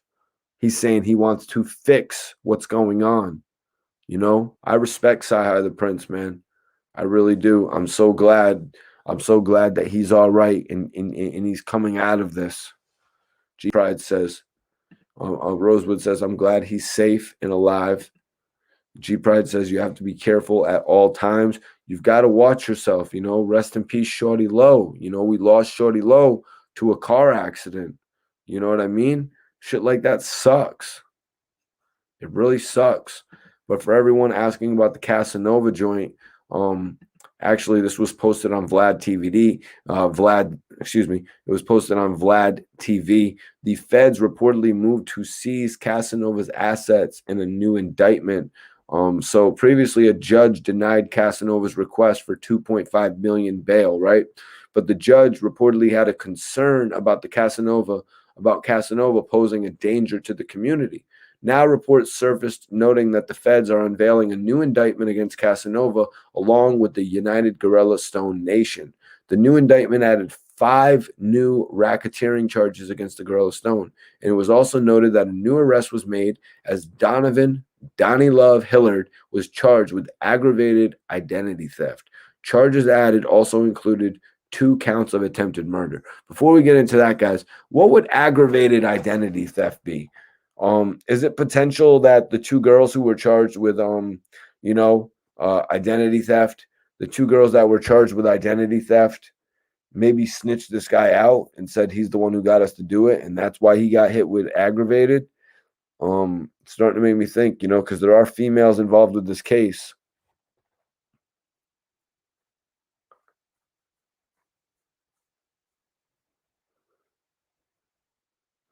Philly 215, Leo, appreciate you for tapping in, man. Elgin, bless up. Yo, we're reading about Casanova right now, you guys. Right now, we're reading about Casanova. I actually did a report on this a few weeks ago from a case that Casanova was involved in Miami. And so listen up. I'm reading off Vlad TV right now. Charges added. So there were 5 new racketeering charges added against the Guerrilla Stone. And it was also noted that a new arrest was made. A guy named Donnie Love was charged with aggravated identity theft. Charges added also included 2 counts of attempted murder and assault with a dangerous weapon. The charges are related to a shooting that allegedly involved Casanova. The shooting reportedly left a rival gang member in the hospital. Prosecutors are also asking a judge to seize the property or contractual rights of any kind related to the alleged racketeering by the gang. Stay tuned for more updates. So that was actually Vlad taken from allhiphop.com. Salute to those 2 websites right there, 2 of the best websites on the net, actually. Let's get into this next piece, though. It was on the New York. It was on the New York Daily News. We did a report on this a few weeks ago, but this is what the charges are pertaining to. Brooklyn rapper Casanova flashed the wrong gang sign at a Miami strip club, sparking a shooting, prosecutors say. Brooklyn rapper Casanova infuriated a rival by flashing a gang sign outside a Miami strip club, sparking a shooting, court papers revealed Friday. And this article actually came out just under a month ago, January 22nd. So it says Brooklyn rapper Casanova infuriated a rival by flashing a gang sign outside a Miami strip club, sparking a shooting, court papers revealed Friday. The new charges against accused Gorilla Stone Bloods member Jarrett J.C. Chrysler created more legal trouble for Casanova. The Don't Run rapper ensnared in the gang takedown. Manhattan federal prosecutors wrote that a search for Chrysler's cell phone revealed the October 24th shooting at King of Diamonds, the Miami strip club. Killed the dude last night, SMH, Chrysler texted, according to the feds. Some neighborhood Crip dude.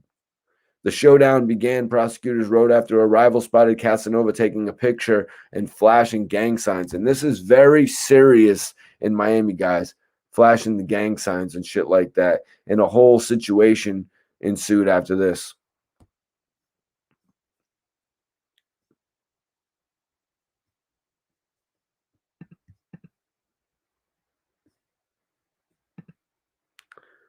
Yeah, Casanova was traveling and changing his life on the real.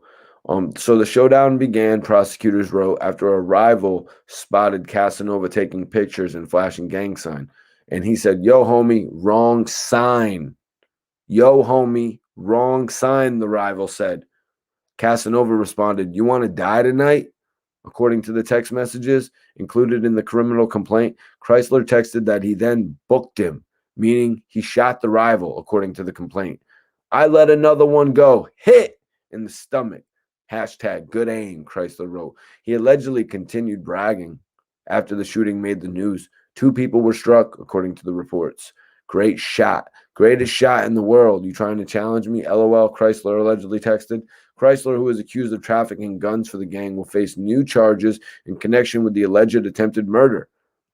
The revelation complicates Casanova's proposal for the $2.5 million bail, where he fights for the case announced in December.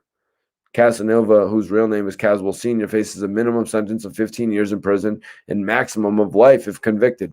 And now they're trying to draw Casanova into this whole situation that happened in Miami. So that's why I just wanted to bring that back up, you guys. That's why I just wanted to bring that up. That's really why I just wanted to bring that up and read that again, y'all, because that's actually what, like, how are they going to charge? They're going to charge Casanova with conspiracy based on that. What do y'all think about that? I don't really think that's right, because Casanova saw somebody who tried to check him in Miami and he responded the way he did. They're going to charge him with conspiracy over that. Like, that's retarded.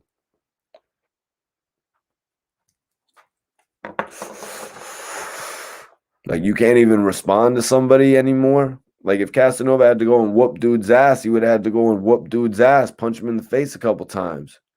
You know what I mean? You don't really know what happened that night. I kind of allege you don't know what happened that night. You don't know when things happened that night. That could have happened at the end of the night. That could have happened at the beginning of the night. It could have happened at a time that was totally unrelated to what, you know what I mean, happened. You know, this dude obviously was looking for problems if he's going to go to Casanova and tell Casanova that he's flashing the wrong signs. He's obviously looking for problems. So whoever got him, it could have been on an unrelated situation.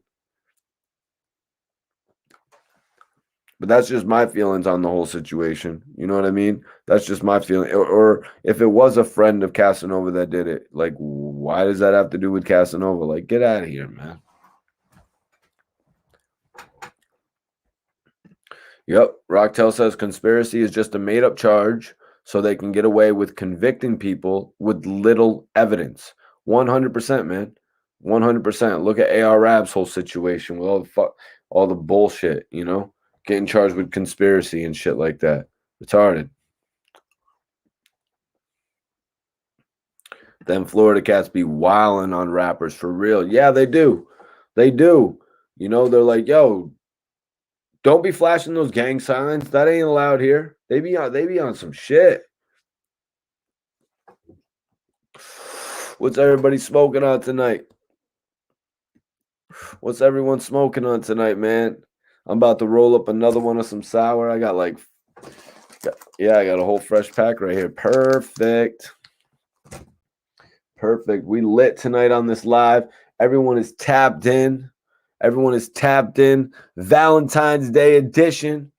Actually, it's not even Valentine's Day anymore. You know what I mean? We're back. Hope y'all are ready for this week. Major interviews. Major interview with PD Crack dropping. You guys are going to love it when I get him talking about his relationship with Jay-Z, Old Dirty Bastard, State Property, all the guys. You know what I mean? All types of shit. PD Crack was an amazing interview. He told me to do a couple things he's got in the lab right now as well, man. Okay.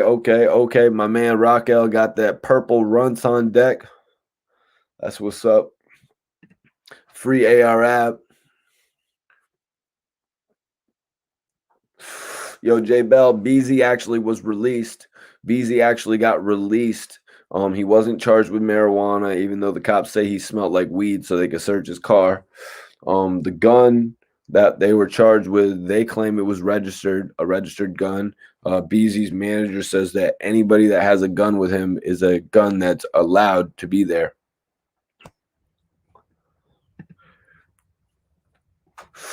Damn right, Janetti. Gelato cake and peanut butter breath. Damn, yo, I've always wanted to try that peanut butter breath, to be 100% honest with you. But, yo, I'm letting everybody know. Yo, Leo King, if you want to ask me about that, shoot a donation to the Cash App and we could talk about that. I know you're a dude, bro. I can see your picture right there, Raquel. I didn't say Raquel. I said Raquel, like Rock-L. My man Guy got that. Fruity Pebbles. I like Fruity Pebbles. I ain't going to lie.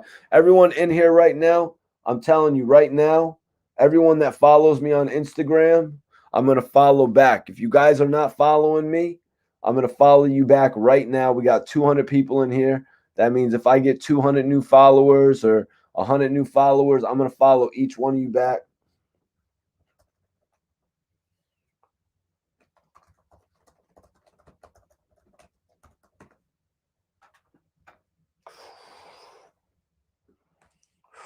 I'm posting it right now, you guys. My Instagram is posted for anybody who wants to contact me. If you got clothing that you want to wear, if you want to come on and you want to sponsor the podcast, everybody hit me on the gram. Follow Mike T for a follow back. Everybody who follows me based on this video,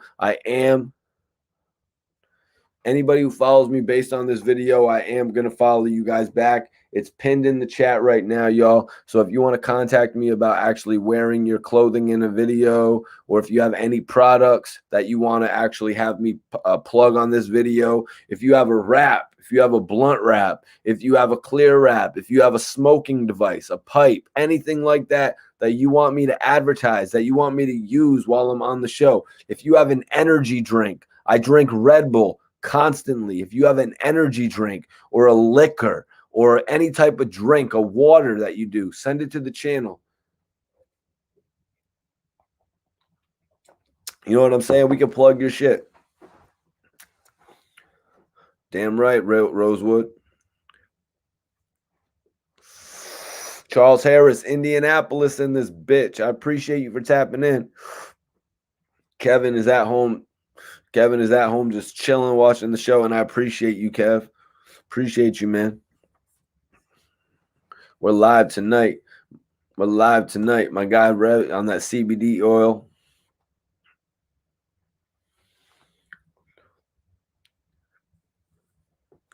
All right, embrace the pain. Hit me on the gram. Rosewood said that he got water. Yeah, if you guys have any products, you know what I mean? Oh, Bubba 98. Okay. Damn, Latoya. Hold on, who was that? Latoya, right? Bubba 98 OG. Okay, you smoking that real shit. I feel you. I feel you. All right, y'all. Feel you. We on some good shit tonight, you guys. So I'm gonna ask the chat. Does anybody in the chat have any questions tonight? Anybody want to ask me any questions right now? Hit them in the chat. I'm taking all questions right now, you guys. I'm gonna take all questions. Anybody got any questions? Put them in the chat right now.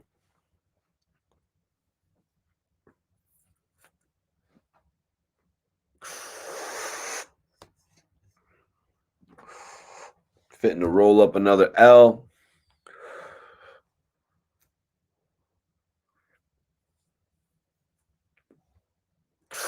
Nah, no Kush, my G. Only sour diesel. No Kush around here like that, man. Only the sour diesel and shit.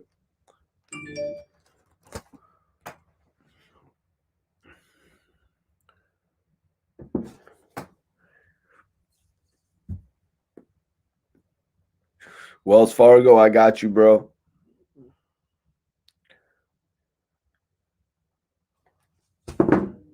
We need that Max B interview. Yeah, we're going to get that Max B interview when he comes home, bro.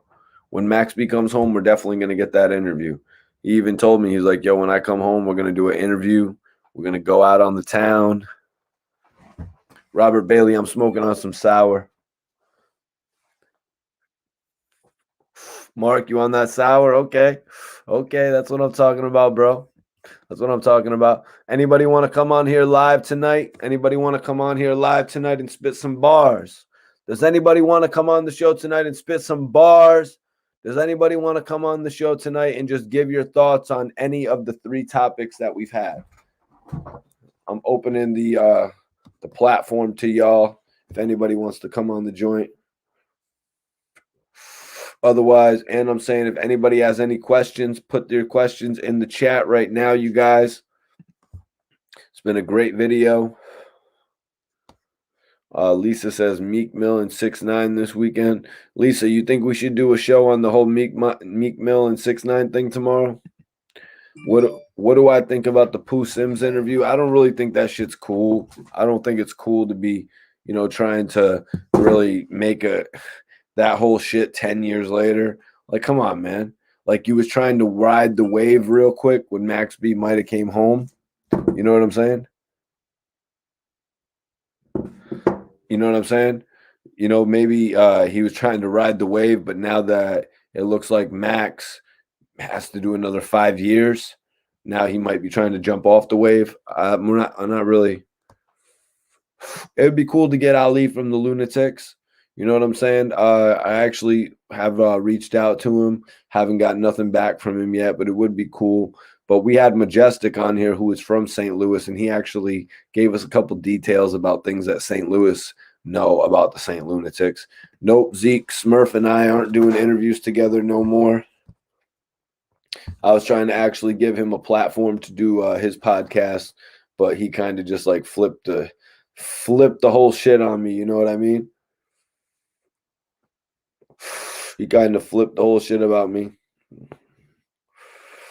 Let me see. Ali Poe, what's poppin'? 1984. Appreciate you for tapping in tonight, man. He said, when asked about squashing beef with Max B on Joe Budden's podcast, Jim said, never say his name again. Yeah, Ali, that's how Jim really reacts every time he's asked about Max B. He's like, yo, don't bring Max B up in front of me. He's like, I don't want to talk about Max B. He's like, do you understand how personal the beef with Max B and I is? Even through Jim Jones and French Montana getting together.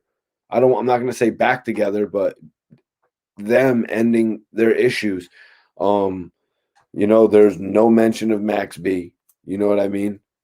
And even still, with that all happening, Jim Jones doesn't want to talk about Max B. The situation with them is kind of deep. You know what I mean? It's kind of deep. I liken it to what the game did to G Unit because Max B really riddled that whole camp with attacks. Rosewood asked, "Can you get Beanie Siegel to do an interview?" Beanie Siegel actually agreed to do an interview with me. You know what I mean? But he's kind of like, Beanie Siegel is like, you know what I mean, at a point in his career where he's trying to figure out what's going on with his career. It looks like he's starting to put the pedal to the floor a little bit. You know what I mean? It looks like he's starting to put the pedal to the floor a little bit, though. I wish Beans the best, man. If Beans is ever open up to doing an interview with me, I would definitely be here to do it. I'm looking forward to doing the Beanie Siegel interview in the past. But he, in the last 18 months, he has agreed to do an interview with me. But I actually had a chance to interview him back in the day before he, you know what I mean, got shot and the whole thing happened with his lung. We actually did a whole show together in New York, and we was like following them and they're whipping shit, heading to the hotel. But he backed out. But he backed out of the interview because he was like fucking tripping. You know what I mean? He was like passed out. You know what I mean? Rock star lifestyle and shit like that. You know what I mean?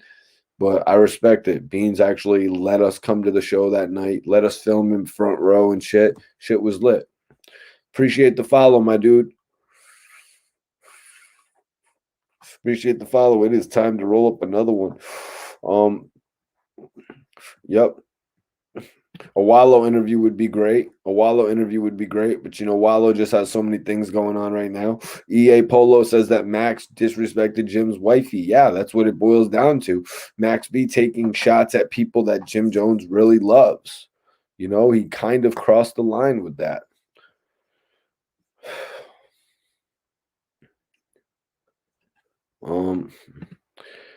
Rashawn says, "Do you think that Jim Jones will be hot if Max Payne Stack Bundles did not write his shit?" Yeah, man. Yeah, I think Jim Jones. I think that Jim Jones was making a name for himself before he had the associates Max B and Stack Bundles. But I mean, when you meet Max B, you know, some of Max B's energy just rubbed off on Jim. You know what I mean? Like that's undeniable. That's um it's undeniable that it's going to happen. I don't mean it's undeniable that it was happening. I mean it's undeniable that that shit could happen. Like when you meet somebody like Max B, when you meet somebody like Mace, you know, you some of their drip comes off onto you. You know what I'm saying? Like, so yeah, you know, there's nothing wrong with that though. The fact that he got some drip from them guys. Mark says you can't knock his hustle. He would have made it one way or another.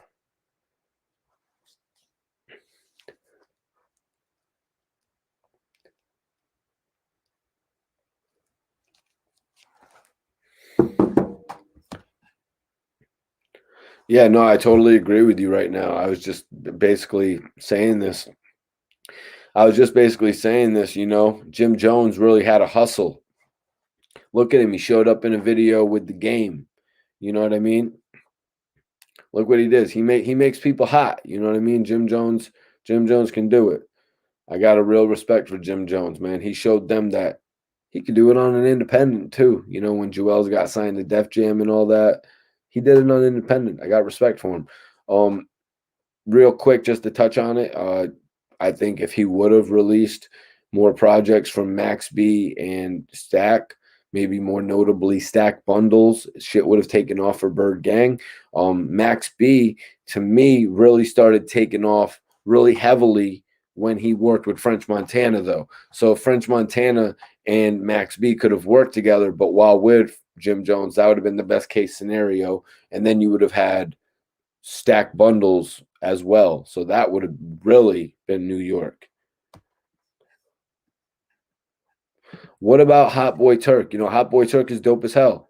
I remember when Hot Boy Turk got out of jail and he told me, "Yo, Mikey T, I want you to do my interview just like you did that one that you did with Gunplay." And I was like, "Word, yo, I appreciate the fact that you actually watched my interview to realize the type of interview that you want me to do with you." Hot Boy Turk really gave me a major opportunity right when he got out of jail to work with him, and I salute him to this day for that. We actually did an interview in 2020. I appreciate Turk. He's got a podcast. He's got a podcast that he's doing now, a couple different podcasts, man. I really salute his grind, his independent grind. I haven't really got to talk to him about what he's doing now as far as a major label situation goes, maybe with the whole, everyone always wants to know about his status with Cash Money, you know what I mean? But I can tell you that he's doing a lot of things when it comes to the independent markets. He's working his YouTube page, he's working his music catalog, and he's actually doing the footwork to link with several different artists, to do independent features. And I salute Turk for that, man. He's really a smart businessman when it comes to that shit. I'm glad he's put himself together. I'm really glad he's put himself together like that. Facts, Mikey. Appreciate you, brother. Yep. Max B made ballin'.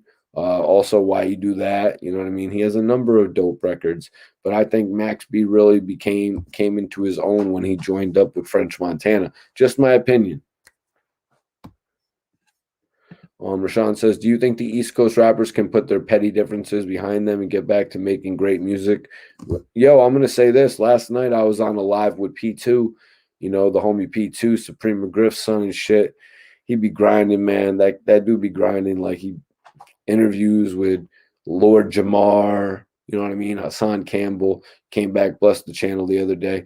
But I was talking to P2 about this, and I was telling him, yo, Brooklyn's got it on smash right now, from, you know what I mean, from Bobby Shmurda on his way home to Rowdy Rebel coming home right there. So you got that pairing from GS9 back. 22G's doing his thing. Obviously, CJ, look at CJ right now. Then you got Casanova, unfortunately locked up.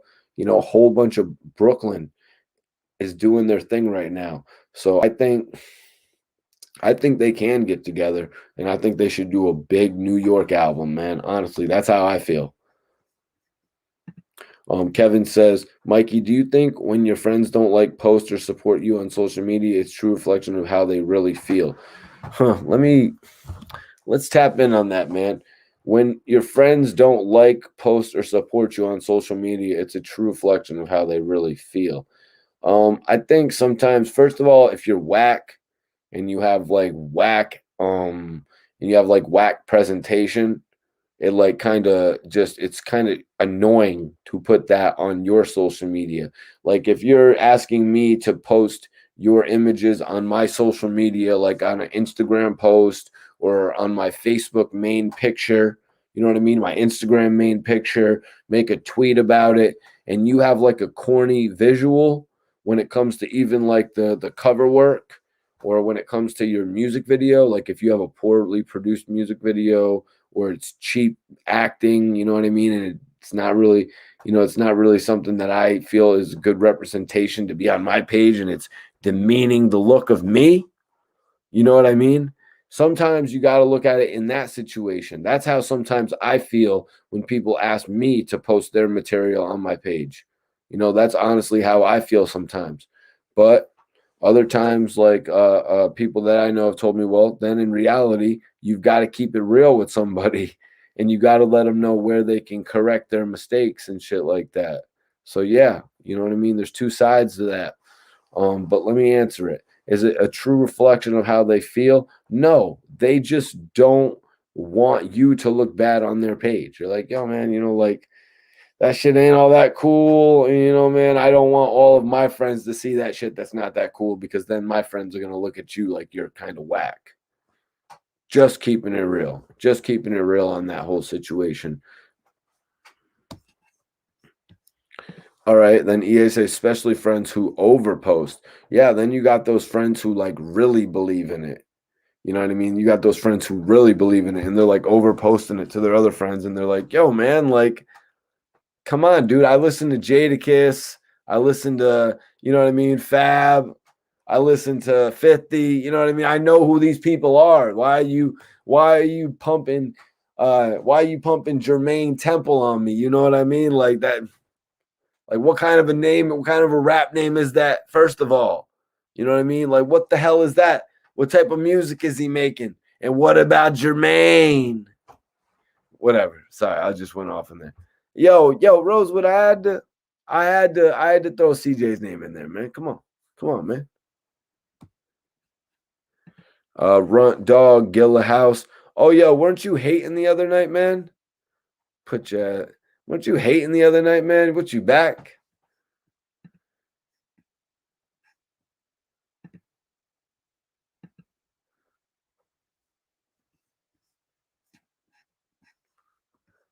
Kevin, appreciate you, man. Charles King in the building. What's up, Larry Washington? Appreciate you for tapping in tonight. Appreciate everybody tapping in tonight, for real.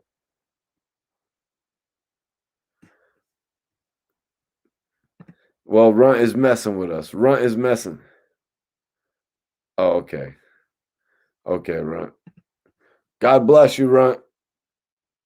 But yeah, I don't really like haters tuning in, to be honest with you, man.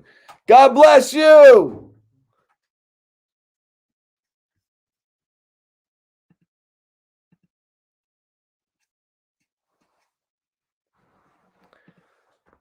Oh, well, man, you know, I was supposed to have the opportunity to interview Mace. I was supposed to have the opportunity to interview Mace, actually.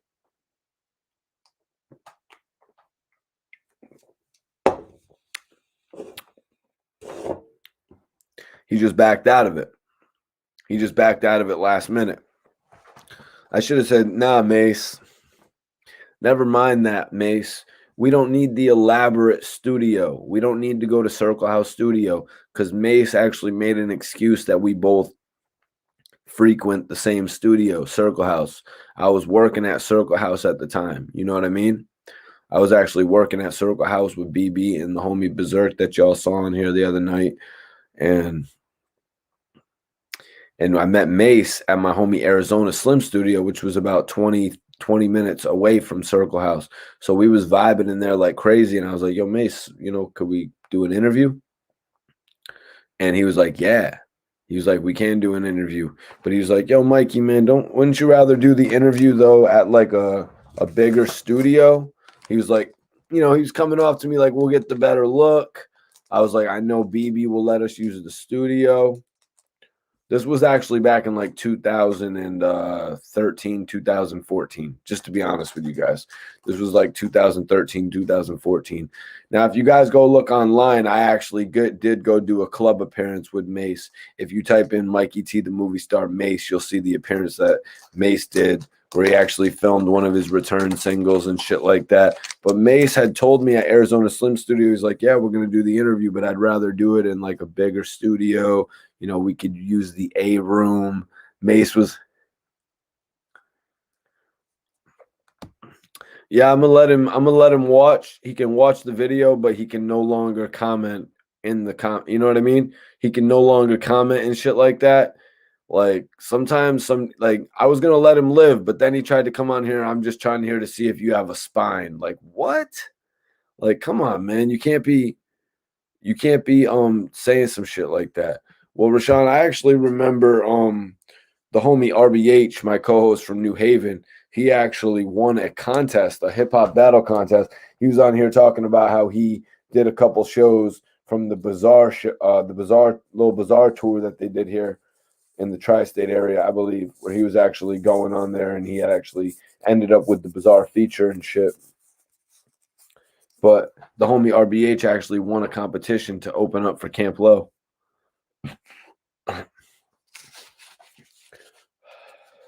But an interview with Camp Low, Rashawn, tell me what would the top 3 interesting topics about a Camp Low interview be? EA says Mace is the great. Nah, man, I'm gonna say greatest from Harlem, Big L, Max B, before Mace. Big L, Max B, Cameron, Mace, Stack Bundles. No, Stack Bundles is Far Rock. Excuse me. So I guess we got to go Mace, Jim Jones.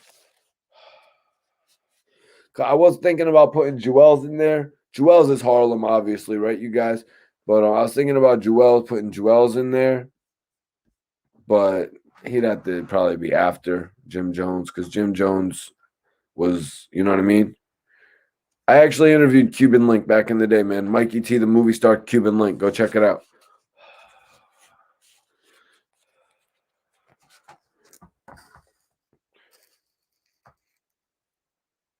I think we should do a new interview with Cuban Link? I don't know. I actually interviewed Crunchy Black recently, man. Go check that shit out. Crunchy Black was speaking to me about how Young Buck used to rock with 3-6 Mafia and shit, and a couple other things.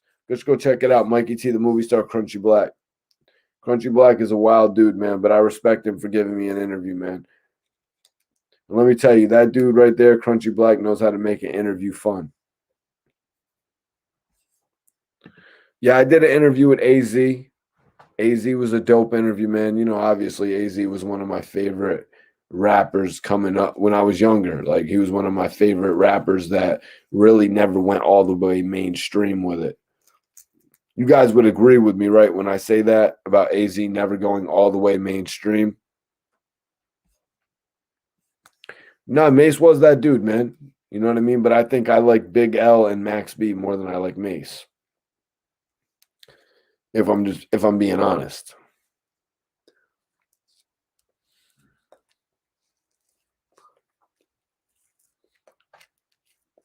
No, I'd say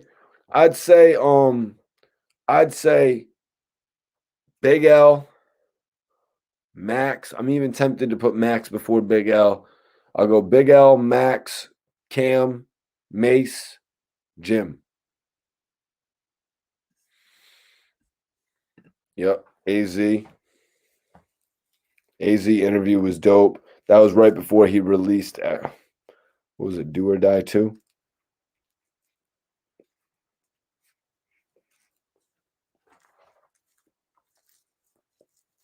Got 190 people in here. We're lit tonight, you guys. We're lit tonight. You know what I'm saying? After Valentine's Day episode.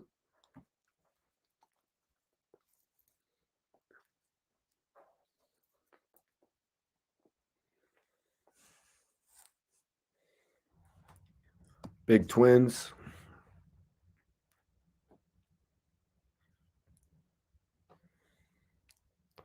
I don't know about that one, brother. Yo, D Martin, what's popping, man? I appreciate you for tapping in tonight. All right, you guys. All right, you guys. I'm going to ask you guys if anybody wants to support the channel. If anybody wants to support the channel, appreciate a Cash App donation, man. If you want to see more videos like this on the channel, hit that Cash App, subscribe, follow me. It's pinned right now. Everyone who follows me based on this video, I will follow you guys back. I will follow you guys back. Okay, Twan says, look out, Vado featuring AZ. Interview Currency. I actually did an interview with Currency. Go check that out. Mike E.T., the movie star, Currency. Shit was pretty cool.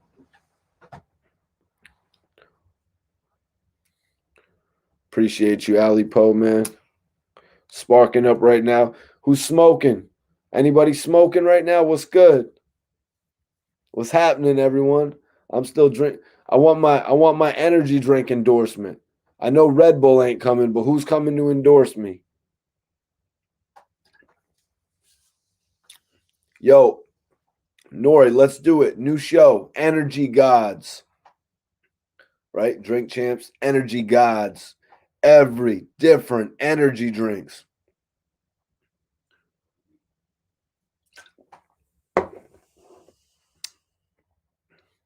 Okay, King Infamous smoking that. Angry Wizard, never heard of it. Rosewood on that White Rhino. Yeah, Doggy. Which Doggy Diamonds interview? You talking about the Doggy Diamonds interview with Drink? Oh no, not Drink. Are you talking about the Doggy Diamonds interview with Camp Low?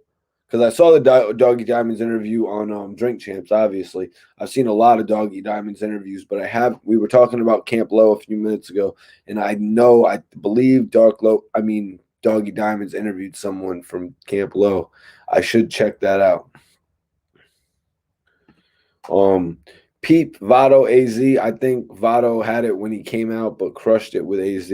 Okay, that's what's up, man. Votto and AZ. That's actually a pretty good combination. It's actually a pretty good combination. Did Votto ever do a record with Mace? Could you answer that for me? Okay. Grey Goose and Red Bull. Lit. Major salute to Doggy Diamonds as well, man. He's given me game over the years, you know what I mean? And he's given me help here and there over the years. I mean, he posted one of my first interviews. My first interview, excuse me. Oh shit, King Infamous says he has some 31% gas. That's lit. I actually had some biscotti. It's got to be a few months ago now, man. I've been through so many different. I had the jungle cake, you know. Then I have all these batches. It's got to be like over a month ago now when I had the biscotti, but that was 26% THC. Yeah, that was 26% THC. But let's light up, man.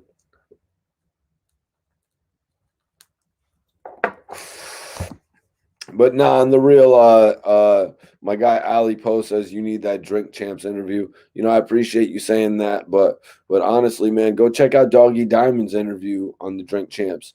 Doggy Diamond's just got a major opportunity to shine on the Drink Champs, and I think that is an interview that needed to happen. You know what I mean? That is an interview that the culture needed. You know what I mean? I'm cool, man. You know, I've got a good relationship with Nori. I've got a pretty good relationship with Doggy Diamond. You know, he shows me love and shit. He'll actually respond to me. You know what I mean? I guess I've been doing this for 12 years, so he's heard about my name for at least 12 years, so that maybe puts a little bit of respect on it. Now, Nori is another story. This guy has actually tweeted my name before, like, where is Mikey T, the movie star? It kind of blew my mind. Like, you know?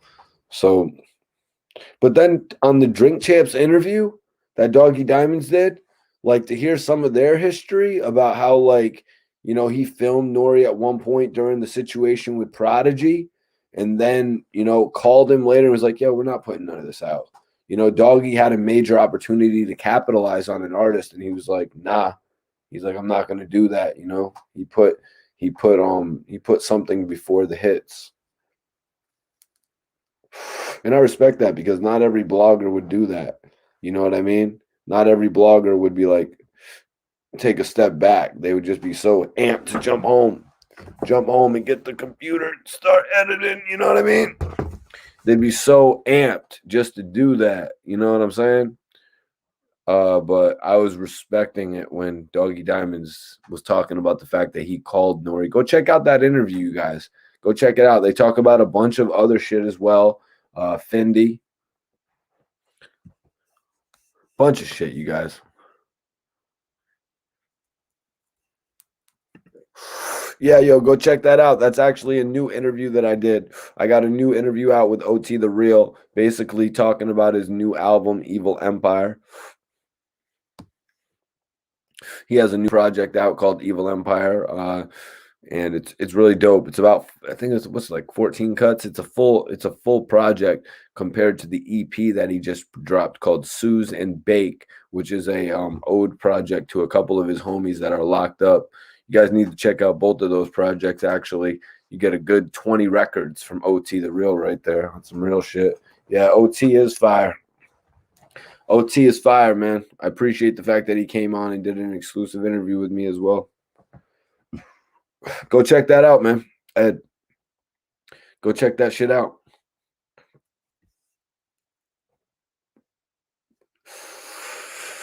We got a lit live tonight, you guys. Shadrick was popping. You know, tonight I want to let you all know that we're actually going to be back to review the G Unit albums. We're going to be back to review the G Unit albums, Beg for Mercy and Terminate on Sight. Got to have RBH on here to do that. 80s baby, 80s baby. Okay. Yeah, I was born in 88.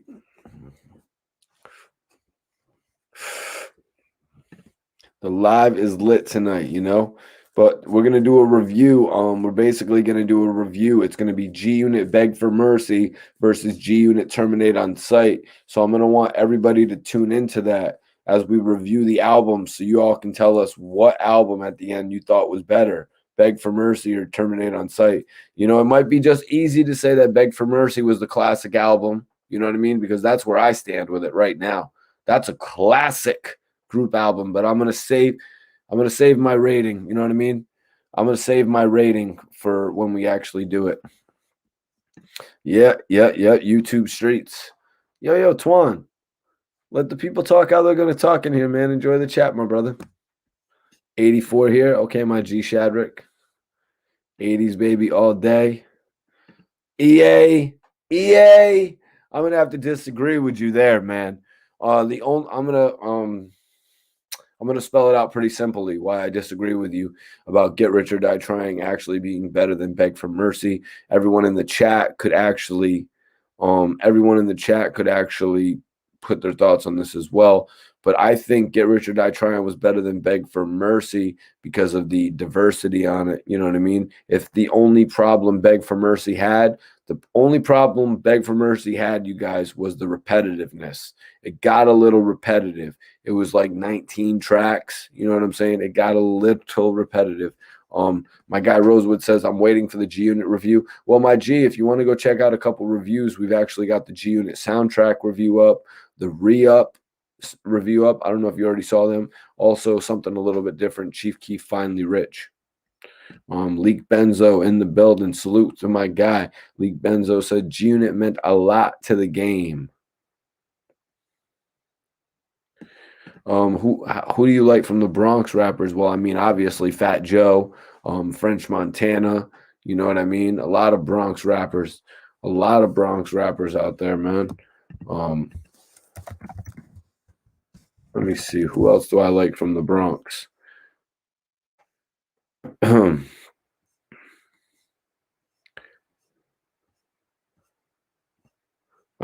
the Godson, rest in peace. Rest in peace, Fred the Godson. You know what I mean? Obviously, you got Funk Master Flex, but I'm not gonna really. But that's, you know what I mean. He's a DJ and shit. But obviously, I'm gonna pay my respect for Funk Master Flex. French, yep, 100% French. Montana. Who you like in the Dallas rappers? Okay. Dallas hip hop rappers. See, well, obviously, who we're talking about tonight, Yella Beezy. Let's see, who else is from Dallas, actually, though? That's crazy. The Realist is actually from you know, the dude who was kind of like Tupac and he was repping with Death Row. He's actually from Dallas. Also, I mess with obviously Post Malone. Durrow had it for a second. Y'all remember Durrow? Ice Cream Paint Job by Durrow. Yeah, that was to be respected. Durrow is actually let me see, Durrow. I believe Durrow. Yeah, Durrow is from.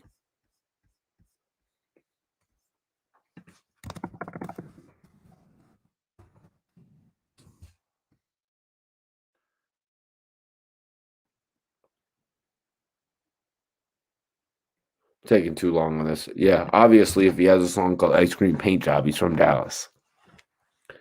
The DOC, yeah. Not, I mean, I haven't listened to much of the DOC, just to be honest with you, man. You know, when it comes to the NWA, obviously it was Dre and Ice Cube, you know what I mean, and Eazy-E. Oh, My Son, yep, My Son BX. Major facts on that. But all right, you guys, I'm gonna call it a night. We had a live lit tonight. we had a live lit. I messed that up, you guys. We had a lit live tonight. I'm messing shit up on here like my bro China Mac and my dude Aaron Rift. I be watching their YouTube channels like crazy. Let me answer one question. He says, Nas or Jay overall? Well, on my overall list, I put Jay-Z at number 3, and I put Nas at number 6. You know what I'm saying?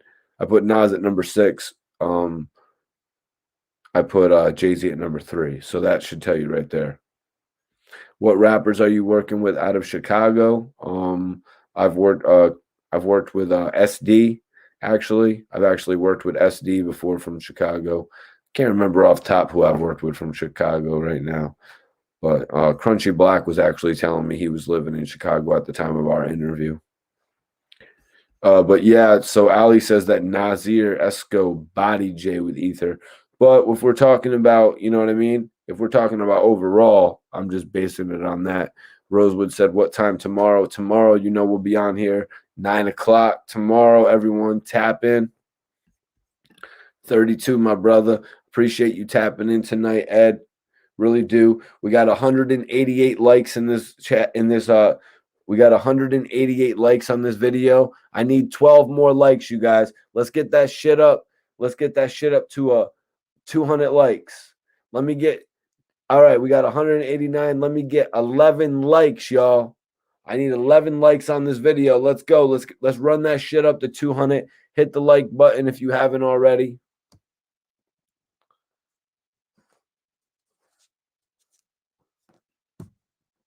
And if anybody wants to support this video, if anybody wants to support this YouTube channel, anybody wants to see the continued growth of this YouTube channel, hit that Cash App, you guys. Cash App, Mikey Team Movie. Hit that like button. I want 7 more likes. We're not leaving until I get 7 more likes. 6 more likes. I need 6 more likes on this video, you guys. Let's get this joint up to 200 likes before we end the night. All right, there we go. There we go. 196. Let's go. 4 more likes. Let's get that shit up to 200. Show me that you support the channel. If you haven't liked that video yet, if you haven't hit the like button, hit that like button right now, you guys. Robert Bailey, appreciate you, man. Definitely appreciate you. Hit that like button if you haven't already. All right, y'all. It looks like we're about to hit 200. We just hit 200. I appreciate everybody tapping in tonight. Stay tuned. My interview with PD Crack is going to be coming out in a couple days. Tuesday, I'll be dropping that on you all. New features with Uncasa, as well as a whole lot of other shit, you guys. If anybody wants to support the channel, if you want to see the continued growth of this channel, hit that Cash App Mikey T Movie. I appreciate all the support that comes in, you guys.